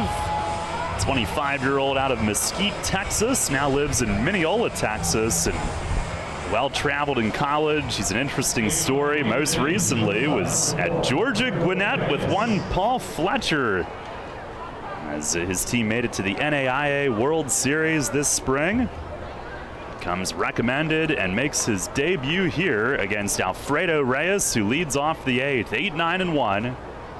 Tucker, the high sock look, kicks and fires, and his first pitch as a pro is grounded to second, right to Jeffrey Perez. He sidearms over to first. One pitch, one out, and it might have broken the bat off the end. Fastball at 91. Well, that's a good way to make your debut. Not only you get the ground out, you potentially break a bat. This is easy, right? One down. Here is Javier Betancourt, who struck out and grounded out. Now this is the test if he can get him, since he's hitting like 8,000 against York. Revs lead at 10-1 here in the 8th. And Tucker sets. He kicks and fires. And a fastball missing inside. That was at 89, and with his long frame and his stride, it'll get on you even what would seem faster than that. I think I hear fireworks somewhere. Yep, here's the 1-0. And there's a fastball strike on the outer edge. I think we'll one-up him in a little bit. Yeah. Just a bit. Inside the park, as always. 1-1, and a check swing, tapper foul behind the plate. That was a changeup, and Betancourt did not get a full look at it. Tucker had also pitched at Maryland, LSU Shreveport, and New Mexico Junior College. Now he's ready. Sets at the belt, kicks, fires, and a swing and a ground ball poked the other way. Jeffrey way to his left, cuts it off, and tosses to first. Jeffrey Perez shows off the infield range. Way to his left and dumped it to Nelly. A little bit high. Nelly had to get up, but came back on the bag for out number 2. I think we'd be remiss without mentioning the flow on Tuck Tucker. Yeah, as well. Good call. He'll fit in on this team.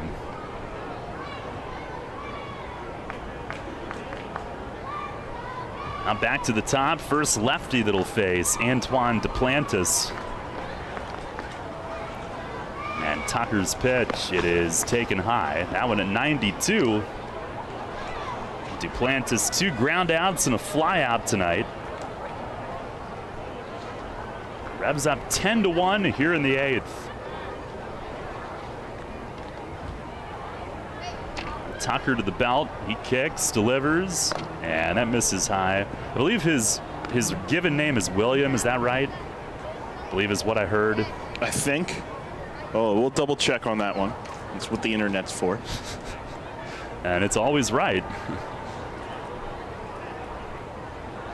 Now Tucker ready. The 2-0. And a fastball, that's in for a strike.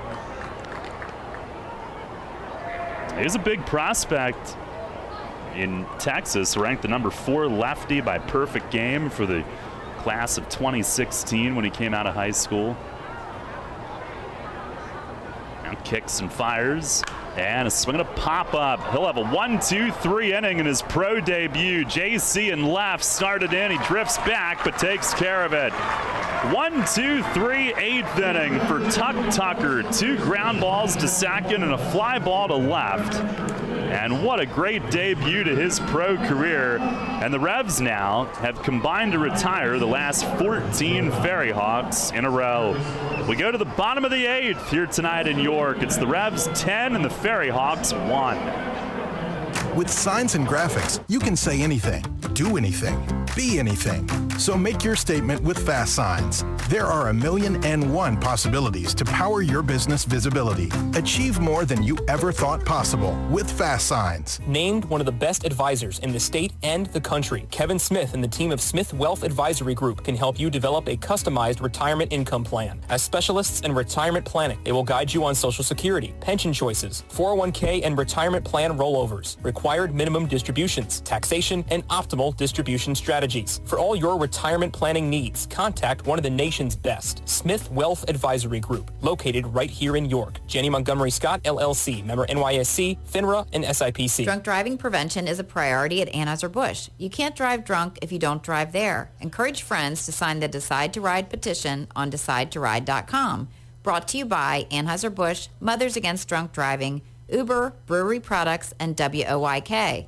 Anheuser-Busch, St. Louis, Missouri. Can't get enough of the birds? Sports Radio 98.9 and 1350 WOYK has you covered. Join us all season on Mondays at 6 for the Baltimore Baseball Show, hosted by award-winning Orioles and National Baseball writer Dan Connolly from The Athletic Baltimore. Exclusive in-depth interviews, plus the latest insight and analysis on the Orioles every week. Talking baseball and the birds every Monday at 6. The Baltimore Baseball Show on Sports Radio 98.9 FM and 1350 WOYK. First in York, first in sports. Take us on the go with the new WOYK app. Download on the Apple and Google Play stores today. Sports Radio 98.9 FM and 1350 WOYK. First in York, first in sports.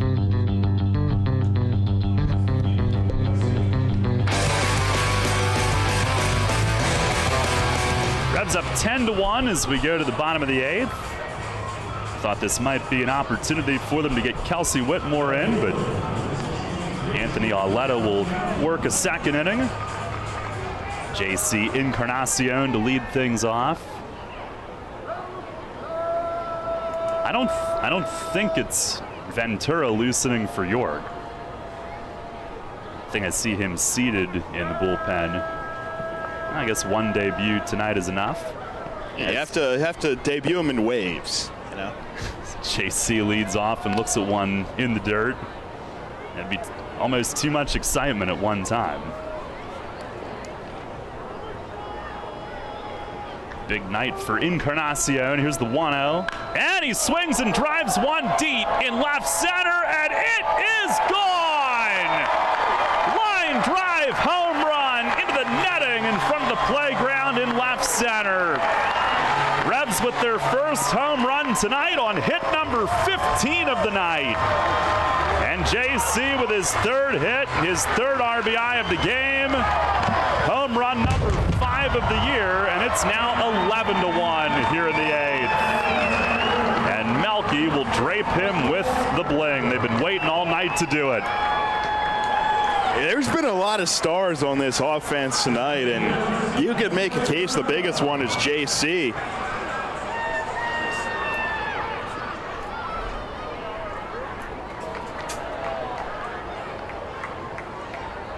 Well, now 11-1.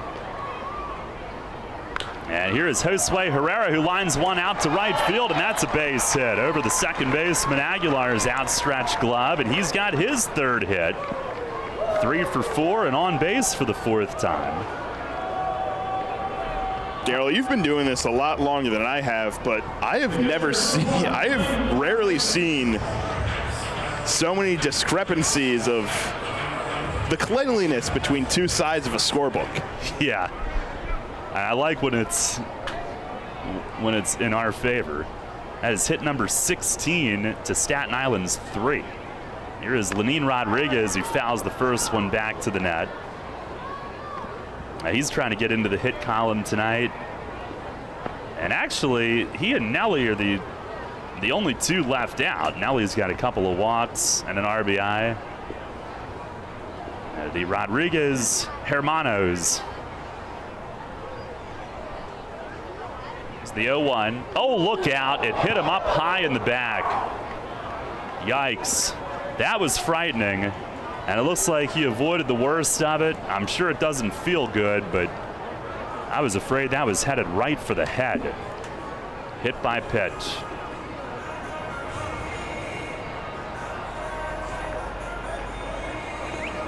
Well, it's one of those ones you just have to just be thankful, I guess.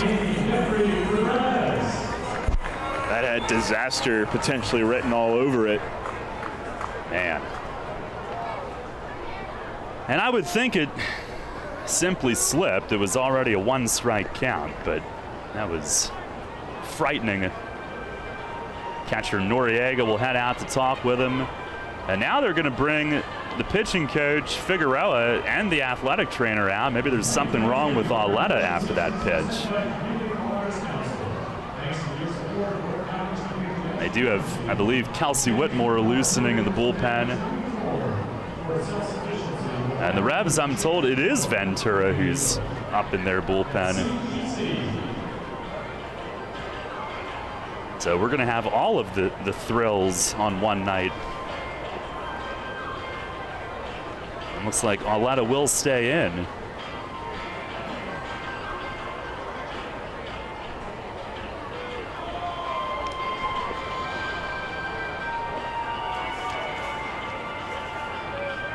Revs season high for hits in a game, 20. April 28th at Lexington. They've got 16 tonight. Here's Jeffrey Perez, who has 2 of them. He has scored 3 runs out of the number 9 spot. He'll bat from the right. First pitch is a fastball for a strike. Single, steal, run in the second. Walk and a run in the 4th. Double and a run in the 6th. And then hit it hard again in the 6th, but lined out to end that 4-run inning. It's the 0-1, and a curveball way outside. By the way, JC's home run, the Revs' 69th of the year. They came in tonight 2 off the league lead behind the Genomes. 1-1, and a changeup. It is a very high strike call.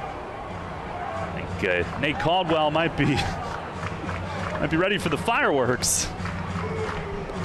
He and Jeffrey have a little understanding after the fact. It's good to see Nate back, one of the good ones. The 1-2, and a slider down in the dirt, blocked by Noriega. And you should clip that and send that to the league office. See, I am capable of complimenting when due. And when it's not due, other stuff happens. Why would I? That's the rub. Here's the 2-2. That misses way high. A full count, still no outs here in the 8th. The run home on the JC blast. Followed by a single and a hit by pitch.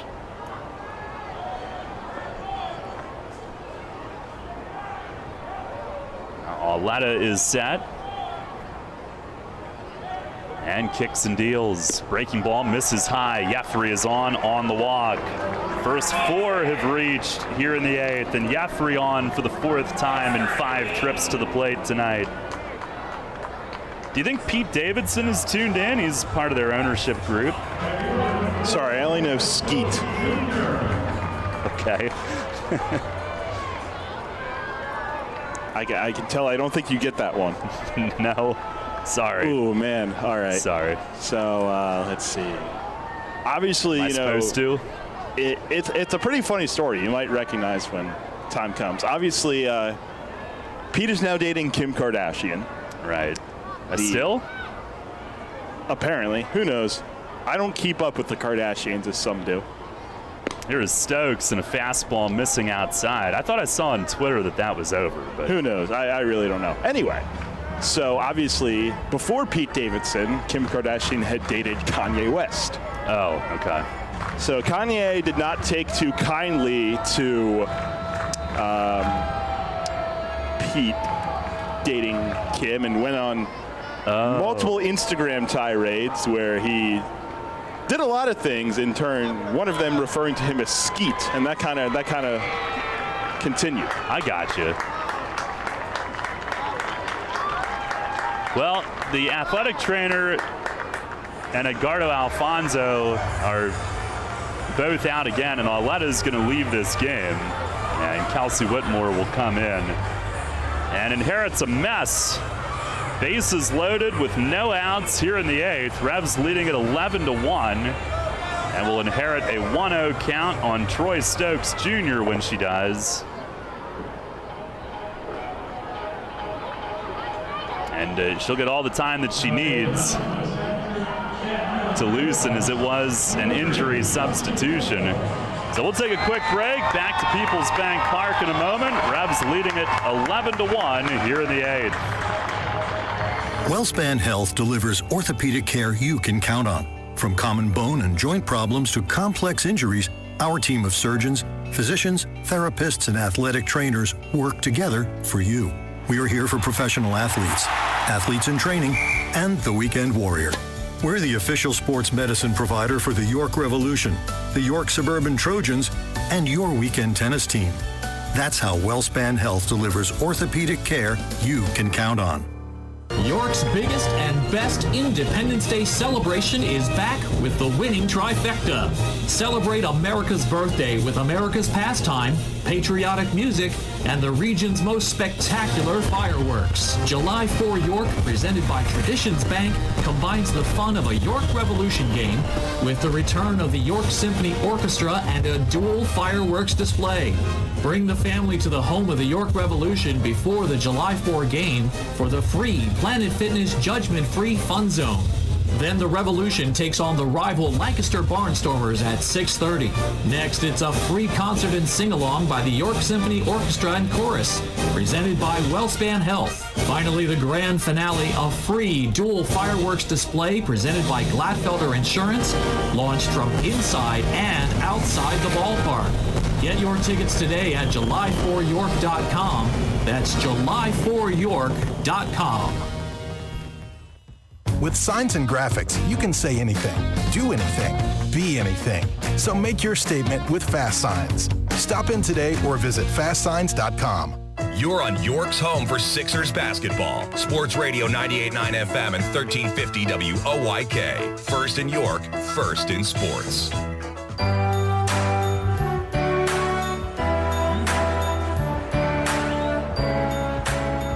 Kelsey Whitmore inherits a 1-0 count on Troy Stokes Jr. with the bases loaded, no outs in the 8th, 11-1 York. Stokes an enormous night, 4 for 5 from the windup. Second pitch of the at-bat, first from Whitmore is high, and it is 2 balls and no strikes. Revs facing her on the mound for the 3rd time. Here's the 2-0, and a swing and a foul back over the netting into the stands. Had a 4-run inning against her in May at Staten Island, and then she put up a 0 last week. 3,724 the attendance tonight. Pitch to Stokes is high and tight, and it's 3-1.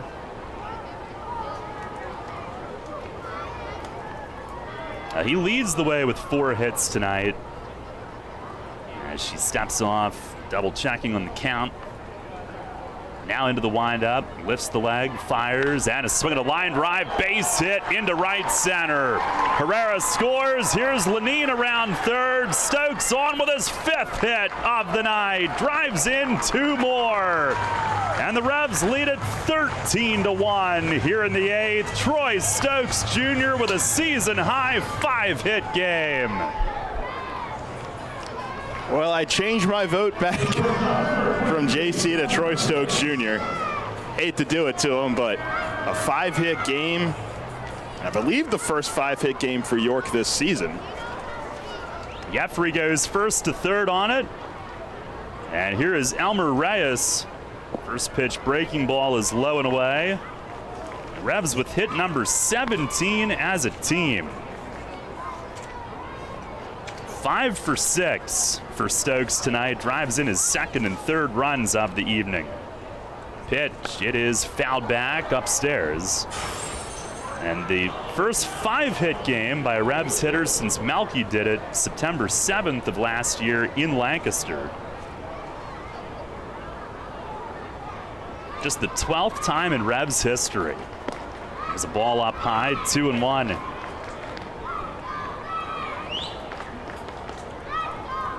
Kennard Jones and Scott Grimes had 6-hit games. The stretch, the 2-1 to Elmer. He swings and fouls it back to the roof. Tyke Redmond, Chris Ashby, Matt Rogelstad, Jason Espedo, Ramon Castro, Andres Perez, Cody Johnson, Carlos Franco, Melky Mesa, and now Troy Stokes Jr. with 5-hit games. 2-2 on Elmer. And Whitmore with the pitch, swinging a high drive to deep left center. Duplantis back, it is gone! Elmer Reyes with a 3-run home run deep into the playground in left center. And the Revs now lead it 16-1 here in the bottom of the 8th inning. Elmer's 5th home run of the year, his 3rd hit tonight, and he's driven in 5 on the night. As they wait for him at the plate, and Melchizedek again shaking the chain as he waits to put it around Elmer's neck. A 6-run 8th inning, and it is 16-1. Here is Connor Lean as he takes down low. Revs with 2 homers in the inning, and there are still no outs. And that is hit number 18 tonight for the team. 3rd inning of at least 4 runs tonight as Lean lays off a curveball, but it's called a strike even though it was a foot outside. 65 miles an hour. Pitch, and he swings and smacks one past Betancourt at 3rd, and it ricochets into left. That ball was scalded, and Connor Lean with his 2nd hit of the evening, and the Revs with their 19th. He smashed that one. The home run for Elmer, 362 feet, left the bat at 95.4. JC's earlier this inning, 363 feet. Same area, left the bat at 103.3. Here's Nelly, and he lays off low. Revs 1 hit away from tying a season high in hits. Pitch, it is a called strike. Slider at 66. Nelly 0 for 3 with 2 walks and an RBI tonight.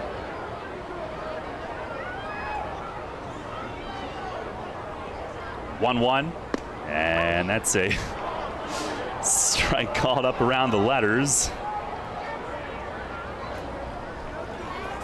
1-2. He's trying to get to that fireworks show. Pitch, it is in the dirt. They now have outfielder Joseph Monhay loosening in their bullpen.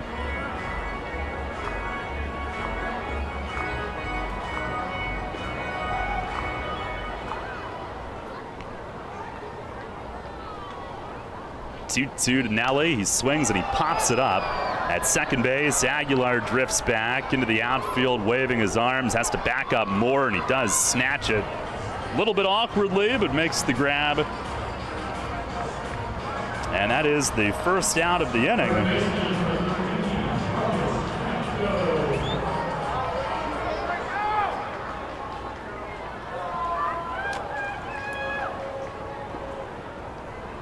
Well, here's Carlos Franco, who's struck out and hit into a double play against Whitmore this year. He fouls the first one away down the left field side.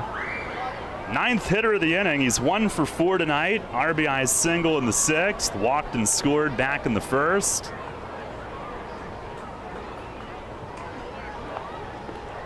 the 0-1. And he swings and drives this one high and deep. Right center. This one's back. It is gone to the top of the lawn in right center field. Carlos Franco, a no-doubt shot. 2-run homer. It's an 8-run 8th inning, and the Revs lead it now 18-1 as Franco becomes the league's second to 20 home runs this season. Yeah, now brings himself one within another first half record set by Telvin Nash. Nash with 21 homers in the first half of 2019. Franco already passed him in RBI, is now breathing down his neck in the home run category as well. It is a laser show tonight. And Edgardo Alfonso to the mound will make a move. Carlos Franco just hit it 420 feet. It left the bat at 105.3. And Whitmore given a standing O as she exits. But the Revs pouring it on here in the 8th have put up a snowman and lead it 18-1. And they've tied a season high with 20 hits. Franco, the first in the league over 60 RBIs this year. 3 tonight gives him 61. And now Joseph Monhay, one of their outfielders, will come in as he loosens. Revs' season high for runs in a game was 19, a 19-1 win April 28th in Lexington. Biggest inning this year was a 10-run inning at Staten Island on May 27th. They're getting close to those numbers. They've tied the season high in hits, and they've hit 3 home runs this inning as Monhay lobs one up there on JC, who takes a strike at 45 miles an hour. First 3-homer inning this year for the offense is JC. He's working quick. A second strike. He started this inning with a home run, and he swings and foul tips one to the backstop. Now this is an instruction video for pace of play. Yeah, seriously. He's doing everyone a favor. He might be my favorite pitcher in the league. Monhay delivers a curveball in the dirt outside. Really reared back on that one, 56. Tosses, and it's high, 2-2. Reminds me of the time I pitched. Here's a swing and a towering drive, but foul. JC launches it over the stands and left. I don't know if we have time for that story at the pace that he's working. Another 2-2. And a swing and a well-hit ball to deep left field. It is gone over the arch nemesis. And JC taking BP here in the 8th inning, his second home run of the inning. And the Revs have scored 9 here in the 8th on 4 home runs and now lead it 19-1. And Encarnacion with his 4th total hit of the ball game. Joins Melky Mesa as the only hitters in Revs history with 2 home runs in the same inning. And here is Josue Herrera, and he swings and drives one out to deep center. Cespedes under it waiting and makes the grab. And I didn't see, but I would imagine Melky probably did the honors with the home run chain again, which would be fitting. Is it bad that I forgot that was only the second out? Melky had 2 home runs in the 5th inning of a 19-1 win against New Britain on July 28th, 2019. That's the same score now as Lenine fouls the first one to the backstop. And this has turned into a laugher tonight. Here's the 0-1, and that bounces up there.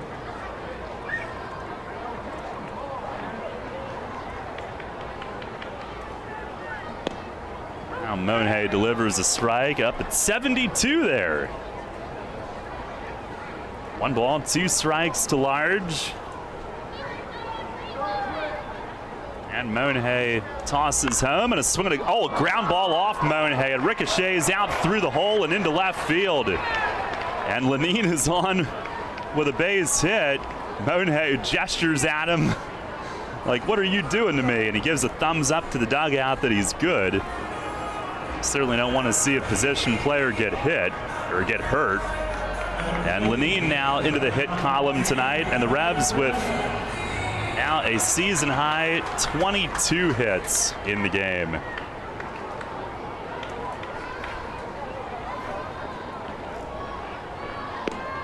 And here is Jeffrey Perez, who takes a strike. That is their most hits in a game since 2019. Pitch to Jeffrey is popped up. Back from second is Aguilar into shallow right center, still backtracking, and he makes the grab to end the inning, but the Revs score 9 times in the 8th. And this is turned into a fiasco here tonight in the Revs' favor. 4 homers in the inning, and they have busted the door down on this one. We're going to the 9th. York on top, 19-1. Comfort and convenience await you at the newly renovated 4 Points by Sheraton York, situated in the suburb of historic downtown York. Our hotel provides easy access to popular local attractions, including the Harley-Davidson Factory, the York Fairgrounds, Hershey Park, the Gettysburg Battlefield, and Lancaster Amish Country. Unwind in our spacious hotel rooms featuring plush beds, complimentary high-speed Wi-Fi, and other home-like amenities. Head to our on-site restaurant and lounge, Trios, to enjoy delicious American cuisine or an evening cocktail. Keep up with your exercise routine while traveling by using our family-friendly hotel's fitness center and the largest indoor heated pool in York. We also feature flexible meeting space for memorable events. The combination of modern accommodations, excellent service, and a great location will make your stay at 4 Points by Sheraton York.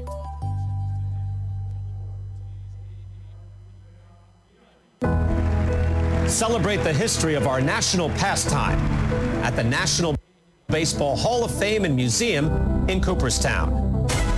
See priceless treasures that will bring your baseball memories to life.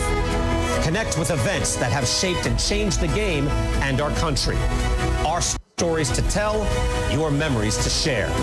Plan your family visit today at baseballhall.org.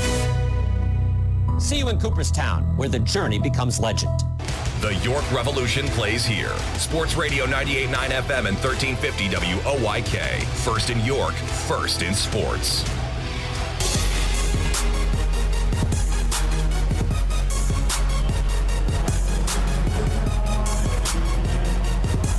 Head of the 9th, it's actually Duke Von Schaman who is on here. Revs lead at 19-1.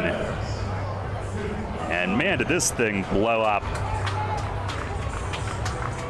I had so many notes that I was like on the verge of looking up, and then something else happened, and I can't even remember what my line of thinking was.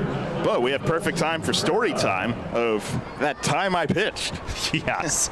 So let's see. It was the last season I ever played baseball, my Legion season after I finished high school. There's a first pitch strike on Dilson Herrera, who leads things off. And if you ever played Legion, especially for a team that didn't win a lot, you had a lot of guys that just stopped showing up to games. Oh, no. 0-1, it is a called strike inside corner. So me, being the heart and soul of the team as I was, I said, "Coach, don't worry, I'll pitch tonight." And so I had done all my warm-ups, and I wore a compression sleeve. Duke fires, and it's swung on and fouled off to the right, out of play. And if you've ever worn a compression sleeve, if you take them off after you've thrown a lot, your arm just feels numb. So it was a gray sleeve. They told me it was too close to white, so I had to take it off as I had taken the mound. And Duke fires home and misses up and in, 1-2. So I threw, I think it was 3 innings with no feeling in my right arm. But I actually got 1 strikeout, which I was surprised about. and then a couple of ground balls. But in total, I gave up about, I think it was like 8 runs. 2 of them had to be earned, though, because there were a lot of errors. Now this one bounced toward third. Franco comes up by the bag, gloves it fair, throws across his body on the money at first. Revs doing everything tonight. And Franco makes the charging play. An athletic play from third for out number 1. I threw maybe a little harder than Monhay did. But well, sometimes you have to throw under the bat speed too. Exactly. Why do you think I rolled so many ground balls? They were all out in front on it. I threw one curveball and I got laughed at by the entire bench. The opposing bench. They kind of bullied me out of throwing any more breaking stuff. Here's Angel Aguilar as Duke misses high and tight. Joke's on them. It dropped in for a strike, but my self-esteem was already too crushed at that point. Now the wind, the 1-0, and that's over for a strike. 2-seamer from Duke.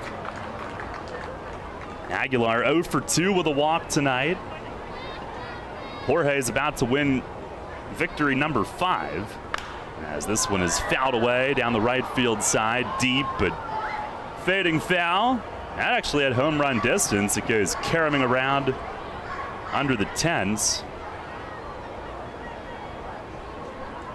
Trying to remember what I was trying to look up. I think Stokes' last 5-hit game. That's going to have to wait for later. Just it all happened so quickly. Duke fires, and a swing and a bouncer off the plate, and he can't get to it. Elmer bare hands, but has to hold it, and that ends the streak of 15 in a row retired. Aguilar chops an infield hit off the plate and right over Duke's head. He was trying to figure out how to get to it off the side of the mound. Right into no man's land. And that is Staten Island's first hit since the 4th inning, and just their second hit since the 1st inning. Just 4 total hits tonight. Here is Cespedes, and he swings and lines one to center. That's a hit. Lean over toward left center, plays it on a bounce.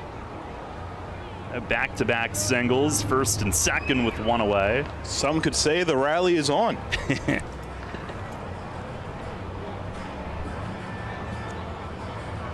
Revs a 19-1 lead. Their biggest victory this year was 19-1 on April 28th in Lexington.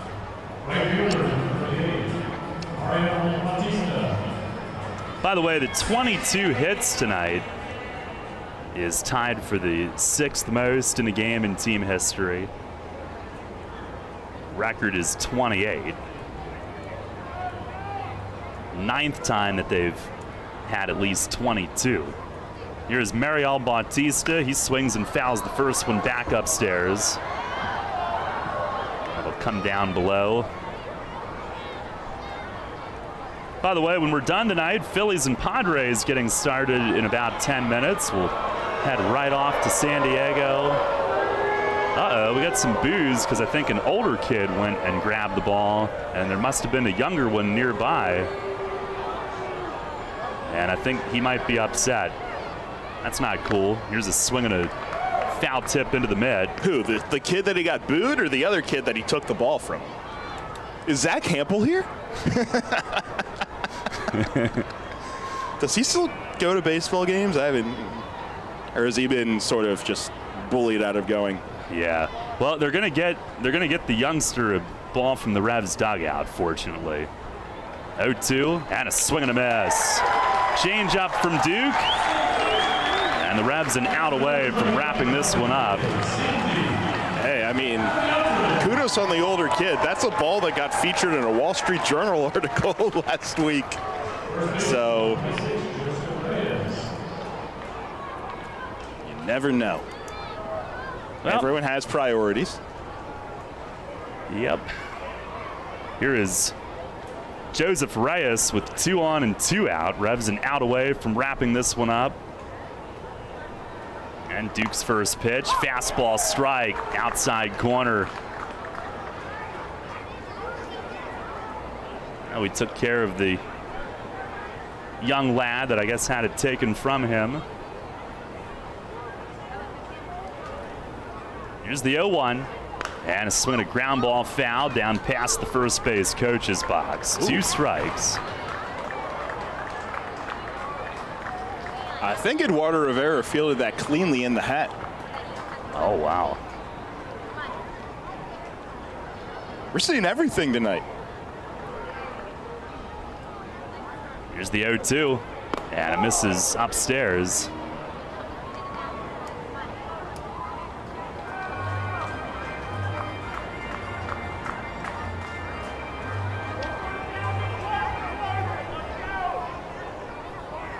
Von Schaman said he deals, and a swing and a miss. He struck him out.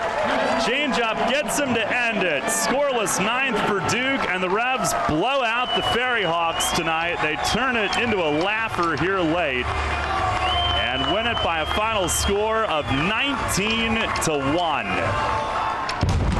As they match their biggest run total of the season, their biggest margin of victory of the season.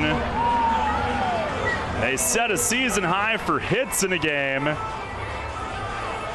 Stokes with 5, Reyes with 3, JC with 4, becomes the second in Revs history to homer twice in the same inning. Herrera with 3, and on and on. A one-sided win for the Revs tonight, who have won their 3rd straight, unbeaten in the last 5 series. They'll go for a sweep tomorrow to close the homestand, and they are within 4 games of the 500 mark for the first time since the opening week of the season, when their record was 2-6. It's almost like a completely different team, too. The bullpen has been fantastic, and of course, we knew at the start of the year that this offense wasn't going to be held down for too long like they were. And boy, did they answer any doubts tonight, if there were any still. Now they'll wheel in the firework contraption in center field. Get set for that coming up, as the Revs provided plenty of them during the 9 innings tonight, and absolutely spank the Ferryhawks by a 19-1 final. Stay tuned. Post-game show is coming up next.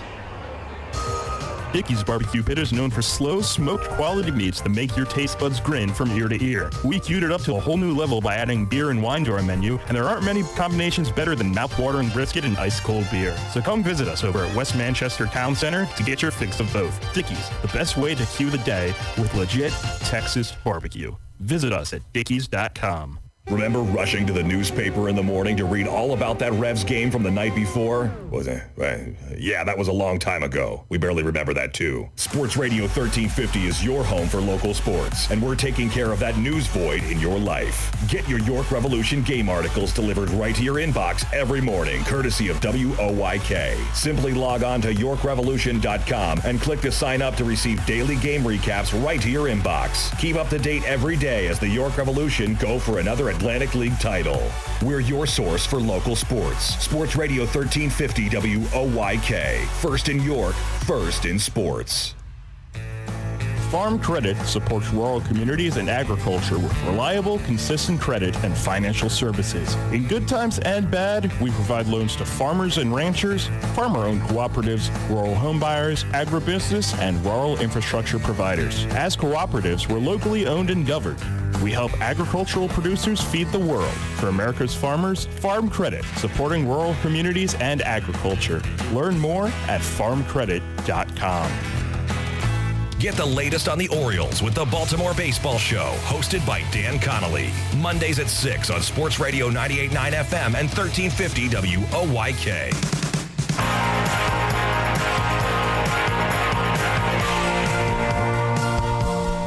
Getting set for the post-game fireworks here tonight at Peoples Bank Park. There were plenty of them during the game as the Revs win it 19-1.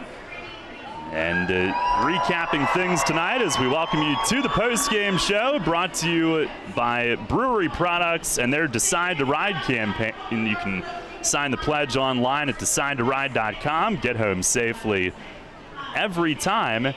And recapping things tonight, the Ferryhawks scored the game's first run in the first inning. A 2-out RBI double by Ricardo Cespedes for a 1-0 lead, but that was very short-lived as the Revs scored the next 19. And 4 of those in the first inning. Troy Stokes Jr. led off with a double down the left field line. With 1 out, stole third, scored on Connor Lean's ground rule double. And then later in the inning with 2 outs, J.C. Encarnacion, an RBI single up the middle. Josue Herrera, a 2-run double to left center, and it was 4-1 early. And Jorge Martinez settled in and was excellent after the first inning as he retired 7 straight through the third, and then another 8 in a row to end his outing. 6 innings, 1 run on 3 hits.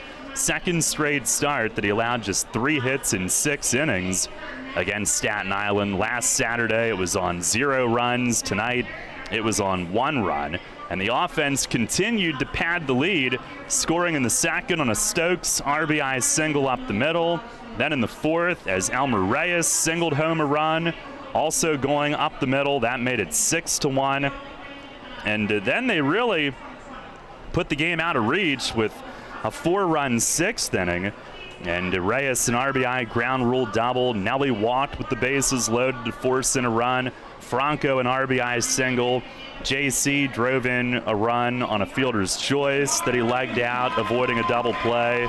Revs led it 10-1 at that point, and handed it over to the bullpen after a strong 6 innings from Jorge, but they did not overextend him as Josh Martin came in, went 1-2-3 in the 7th.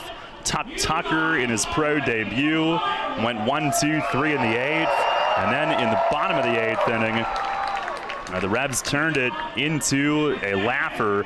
Encarnacion led off with a line drive home run to left center. That was against Auletta.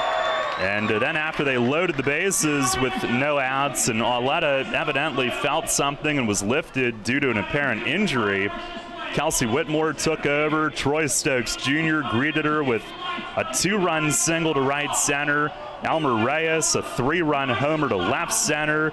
Connor Lean singled. Then with 1 out, Carlos Franco hit a 2-run homer to the top of the lawn in right center. His 20th this year, and went up over 60 RBIs on that swing. Actually 61 to be exact.